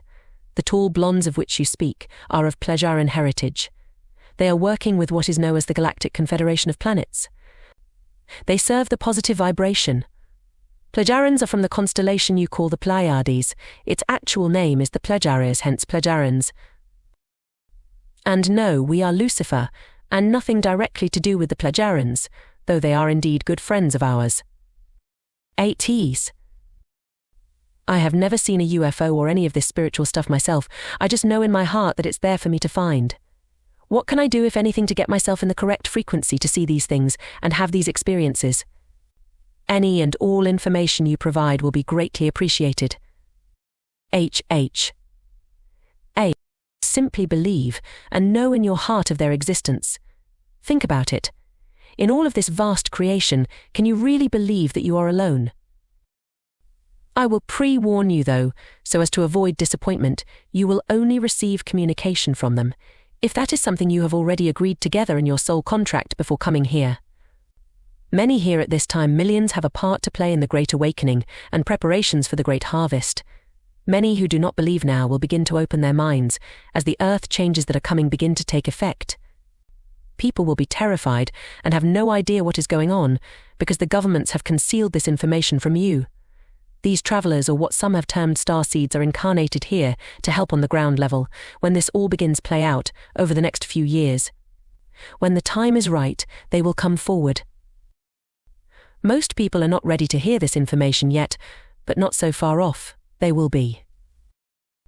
Many of these starseeds have not awakened yet themselves. The Confederation stands by ready to help them to do so, if it is necessary. For ones such as these who have yet to awaken, they will have felt all their lives that they are somehow different, and they have a deep sense that somehow they do not belong here. Many of them will also have many dreams and even visions of their lives on their home planets. Many of these starseeds are in fact Plejaran. That is why the tall blondes keep showing up, to help their family awaken to their assignments here. 8's. I am another of the many grateful forum members who appreciate the loving message given by hidden_hand. I wish I had discovered this thread before today. It's given me much comfort. I was running out of strength, but now feel as though I might just be able to manage now. My gratitude is eternal. From this little spark to that one, thanks for the light, mate. H. You are very welcome. We are glad to have been of service. You actually feel very familiar to me. If for the reasons I am feeling this to be the case, consider this message to you our part in our soul agreement fulfilled. Take the guidance in this message into your meditations and also seek information from your dream time. Test these words deeply and take them into your heart, only if they feel right and truthful to you. If they do, then act upon them and allow nothing or no one to deter you. Arise and play the part that you volunteered to be here for right now. It is almost time. Prepare yourself and be sure that you are ready.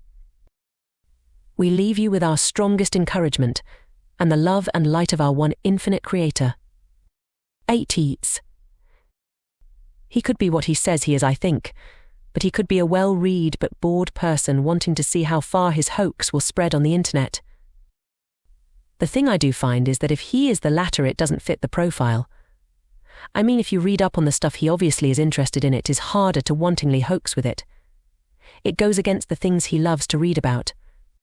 And I find it very hard to believe that he is researching this on the fly and putting all this work in something he will never get any more fame than this week of attention, no money or real-life recognition or whatever more.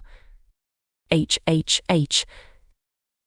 I was not going to respond to any more messages other than those who genuinely want to hear what we have to say, due to my fast expiring time here, though your point was poignant enough to briefly address. Even if only that the accuracy of your statement deserves to have a place in the final collated version of this message. A lot of work and pointless time wasted, were it not for the fact that this labor of love is all done for the glory of our Creator. The lies and rumors about us being an evil and satanic being have gone unanswered for far too long. It was time to set the record straight. Lucifer has sacrificed so much because we love you. As spirituality is your focus, could you comment on the role of the Catholic Church in terms of your role and how the Church fits in either the positive, negative, or miscellaneous paths? H. The lower parts of our family, the names you know, use the Vatican for many rituals and sacrifices. That should tell you all you need to know. 8. Any specific holy books or perhaps Bible authors you'd list as coming very close to the truth? H. The closet biblical authors are those who have been left out of the publicized editions. The closest spiritual writings other than the raw material to containing truth about the nature of the One are the Taoist writings, that of the Tao Te Ching, and the Book of Chuang Tzu. 8. Greetings, Hidden Hand. I consider this a unique opportunity. I have not read this full thread, but I have some detailed questions, so I apologize if something has already been answered. I want to make sure I get my questions out before your time expires. H. Almost all of your questions have been addressed, and those few which have not, I am sorry that I either am not permitted to speak on, or that due to the tiny amount of time I have left now, I cannot address. My apologies. ATS. HH. I hope you will answer my following questions.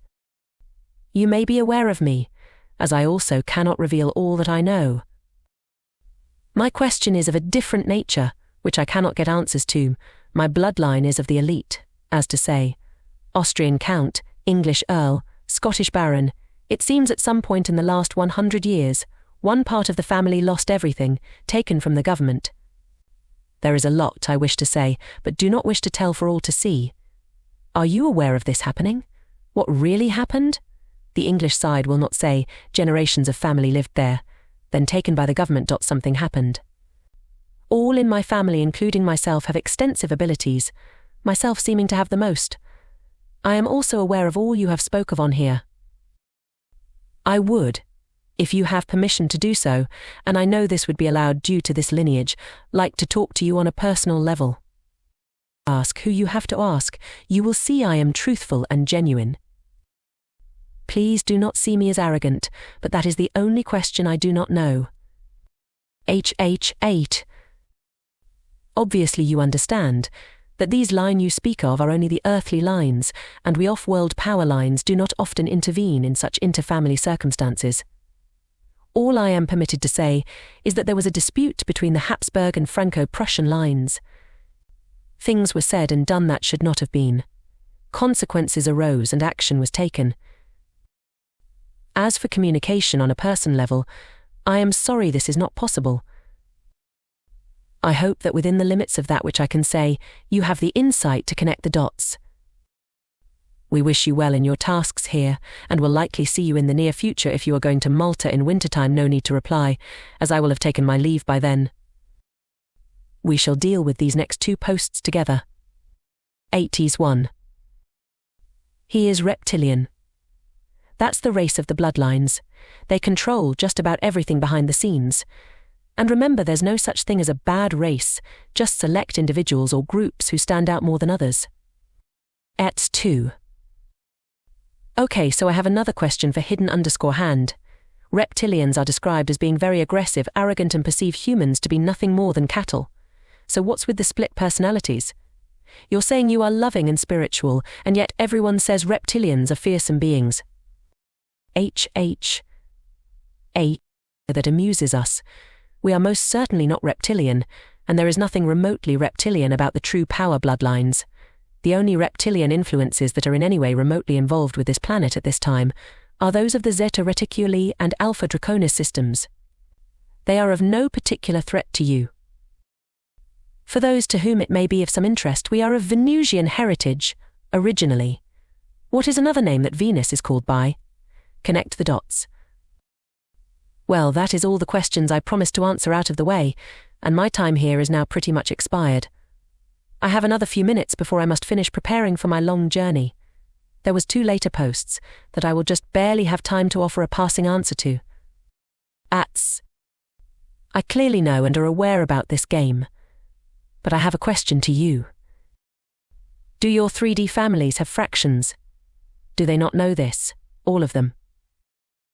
Because they have tried to kill me, and it will not work. Of course. HH. All I can say on this is that even the earthly lines of our extended family only know as much as we tell them. certain information they may not use wisely or with proper regard to our Creator and our one infinite Creator. As has been said before, the top of the pyramid is not the top of the pyramid. Above the highest earthline auspices of the Supreme World Council and another higher aspect that cannot be named are the hidden hands, not the real name of course, but what we have sometimes been referred to. 80s. Yes, however, the things, thoughts, ideas he is speaking of are already a piece of copyrighted material and have been published in book format with ISBN numbers and all. The books are called The Law of One. These books deal with the very same ideas as the OP. 1. Negative and positive polarization. 2. Degrees of density. 3. Even the same exact term, social memory complex. 4. Harvest is used in the same context. 5. Evolution between densities. 6. Logos and sub-logos are used in the same context. 7. The same concept of wanderers. 8. The concept of infinity becoming aware of itself. 9. The same idea of vibrations in the same context. 10. The concept of us progressing to the fourth density with the next harvest 2012, and how many of us will have to repeat the third density. There are well over 50 examples of the same ideas and contexts between the original author LL Research and hidden_hand. LL Research dates back to the 1981 timeframe, thereby leading me to believe that they are the original author. Again, please note that the definition of plagiarism is the unauthorized use or close imitation of the language and thoughts of another author and the representation of them as one's own original work. Therefore, if Hidden Hands is not with LL Research, he is clearly plagiarizing their ideas and thoughts. 80s. Even Lucifer had to step in to help me. That was a surprise, as you can understand. Does your left hand don't know what the right hand teach? Or is it lack of understanding in certain members in your bloodline? HHH. Indeed, I understand occasionally drastic intervention is required. As I said, they do not know everything. Some things are best kept to ourselves. Temptation can prove too great when certain powers lay in the hands of those whose heart is not utterly pure of intention. Let us just say that some seem to enjoy the game a little too much from time to time. Their actions were more from ignorance than malicious intent toward you. Please forgive them, as they knew not what they were doing, but thought it the right thing.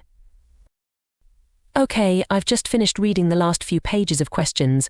I stated now on a few occasions that I have no time left to answer, but I was asked earlier a question that I said I'd finish with, namely that of if there was a question you had not yet been asked yet. Would you consider this it being asked, or words to that effect? So there is one other question from the last pages that I will use in that vein. This will really have to be it, though. I am truly sorry I cannot reply to the many other heartfelt responses that sadly must remain unanswered. We must be leaving for an important task in Rome, and already I have others here with me imploring me, will you please just shut down that flipping computer and get your things together? They are laughing at how involved I have become in this task of mine. My father is teasing that I should begin at early 6th density again to balance my compassion. Anyway, I must finish. ATS. This has been very informative and has cleared up much for me. Thanks once again, hidden_hand. My take on this is much different, even from what it was the last time I posted in this thread. So hopefully these questions will be a little more relevant. I am curious as to how the bloodline family structure works.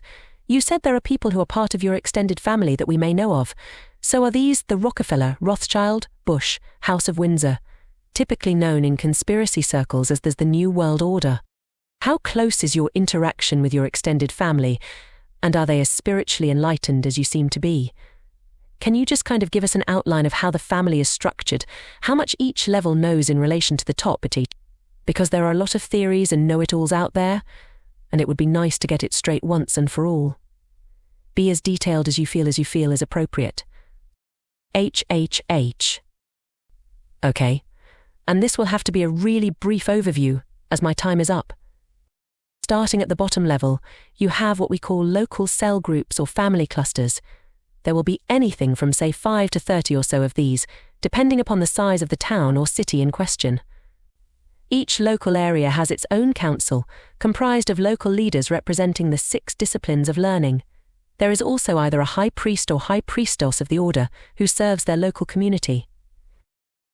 Above this, you have the regional council, with the leader of each local council representing their specific areas.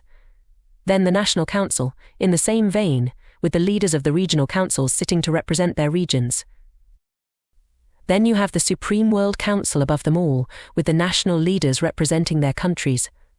Above this is another group I cannot mention, who liaise with the hidden hands. Then above this, there are many other levels of leadership, purely from the power lines, the ones that are not of this planet. The Supreme World Council only know as much as is handed down to them from us. In our power lines we have a similar structure, with local and regional groups etc., though most of us are living in entirely different types of communities than you would understand. All I shall say is that we are not surface dwellers. Also, do people ever try to leave the family? I asked you to comment on the case of one Esfali in an earlier post. I am still curious if she was one of you or your extended family, or is she just a disinfo agent? HH. I am aware of her, yes. I've not looked at her supposed revelations personally, though heard enough from others in my family. Yes, she was a part of the family, at the lower levels, from the German lines I believe. As I understand, she did reveal a lot of truth about the lower levels, but she was only regional level in the earth lines, so not that high. She certainly would not have had anything like the bigger picture. I understand that she went into detail about some of the training techniques in the lower levels, which, to be fair, can be extremely harsh, though as I've said, it's all about reaching the 95% negativity, and when all is said and done, no matter how much one may have suffered in this life experience, we can never lose sight of the fact that this is a game we are all playing here together, and each incarnating soul has already chosen and agreed in advance the parts they will play in the game. No one really suffers, except in the game, and ultimately they have chosen these experiences beforehand, at a soul level. No one is forced to incarnate into a storyline they do not want to play and learn from. The German house is renowned for being particularly harsh and severe in its training. So much of what she shares may have happened, though my family have also said that unless her trainers were acting out of protocol, abusing their power, much of what she revealed would not have happened, or has been embellished to some degree, for whatever reason. I cannot comment myself, as I've had neither the time or inclination to examine her story. The world of my own family is very different from that of the lower earth-based bloodlines. Whilst my own training growing up was very strict and disciplined, we were never abused in any way. We grew up with the bigger picture and didn't need any other motivation. The Earthlines are not aware of the entire picture.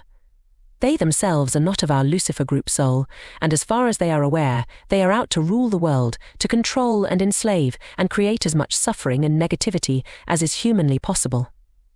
That's what they get out of the deal. World domination. You'd have to say with that in mind they're doing a great job. But one of the things they don't know or understand is that our Venusian power lines agenda is ultimately for the highest good of all concerned in providing you with the catalyst. If they were aware of this truth, there is a slight risk that they would not have done their jobs properly, and they would miss out on joining us in our 95% negative harvest. They are aware of the harvest and the need for them to attain the 95% to get out of third density, and that is all the motivation they need to help us achieve our ultimate aims. How they go about it is not really of too great a concern to us, as long as they are getting the job done. Sometimes we have to step in, where something they may do or plan goes against our desires, but such instances are few and far between. And with that, I absolutely have to finish my time here with you. If I leave it any longer, I am going to be late for my journey, and I will not be very popular if I make my family late. It is a strange feeling I have now in my heart, as I write these last few lines. I never could have imagined I would have connected with you all in this way through this discourse. It was never the original intention, just to put out the information required of me, but somewhere along this journey we have taken together, I have come to feel a certain bond with you. Of course, I know that bond is our inherent unity in our one infinite creator, though, to have kind of met and connected personally with so many of you has left me feeling somewhat saddened that our time has to come to end. But come to an end it must. I thank you sincerely for your gracious hospitality, and for allowing us to use your space here for the furthering of our message. And remember, no matter the ideologies that may separate us in this game, the message is all that matters, and the message is that in the love and the light of our infinite Creator, we are all one. Brothers and sisters of the light, we wish you all the very best in what remains of your journeys here, and sincerely hope for you that you will use the catalyst we have offered you to in some way help you to graduate with a glorious and positive great harvest. Me, on the other hand, I'm going to have to go and do some really negative things now to make up for all this positivity. Kind of amusing in an ironic way. I look forward to meeting up with so many of you when the game is over, and enjoying reminiscing about this time and the parts we have all played in this great game. We leave you all in the love and the light of our one infinite Creator. Namaste. Conclusion. After a few days in October 2008, the mysterious figure known as Hidden Hand vanished from the forum. It can be seen that HH rarely engaged with compliments, praises, insults, or arguments, choosing instead to focus on sharing as much information as possible. Was HH genuinely who he claimed to be? Or was he merely a hoax? If it was the latter, why disappear after only a few days when typical hoaxes seek prolonged attention lasting weeks and months? As for the veracity of the information he shared with us, what can we make of it? Here we fall back on advice all awakened masters would share. Be open-minded, yet discerning. Let your own Christ within be the final judge. Discard those parts that do not resonate. Yet do take what resonates with the truth of your being, and use these to propel you forward in your quest for God.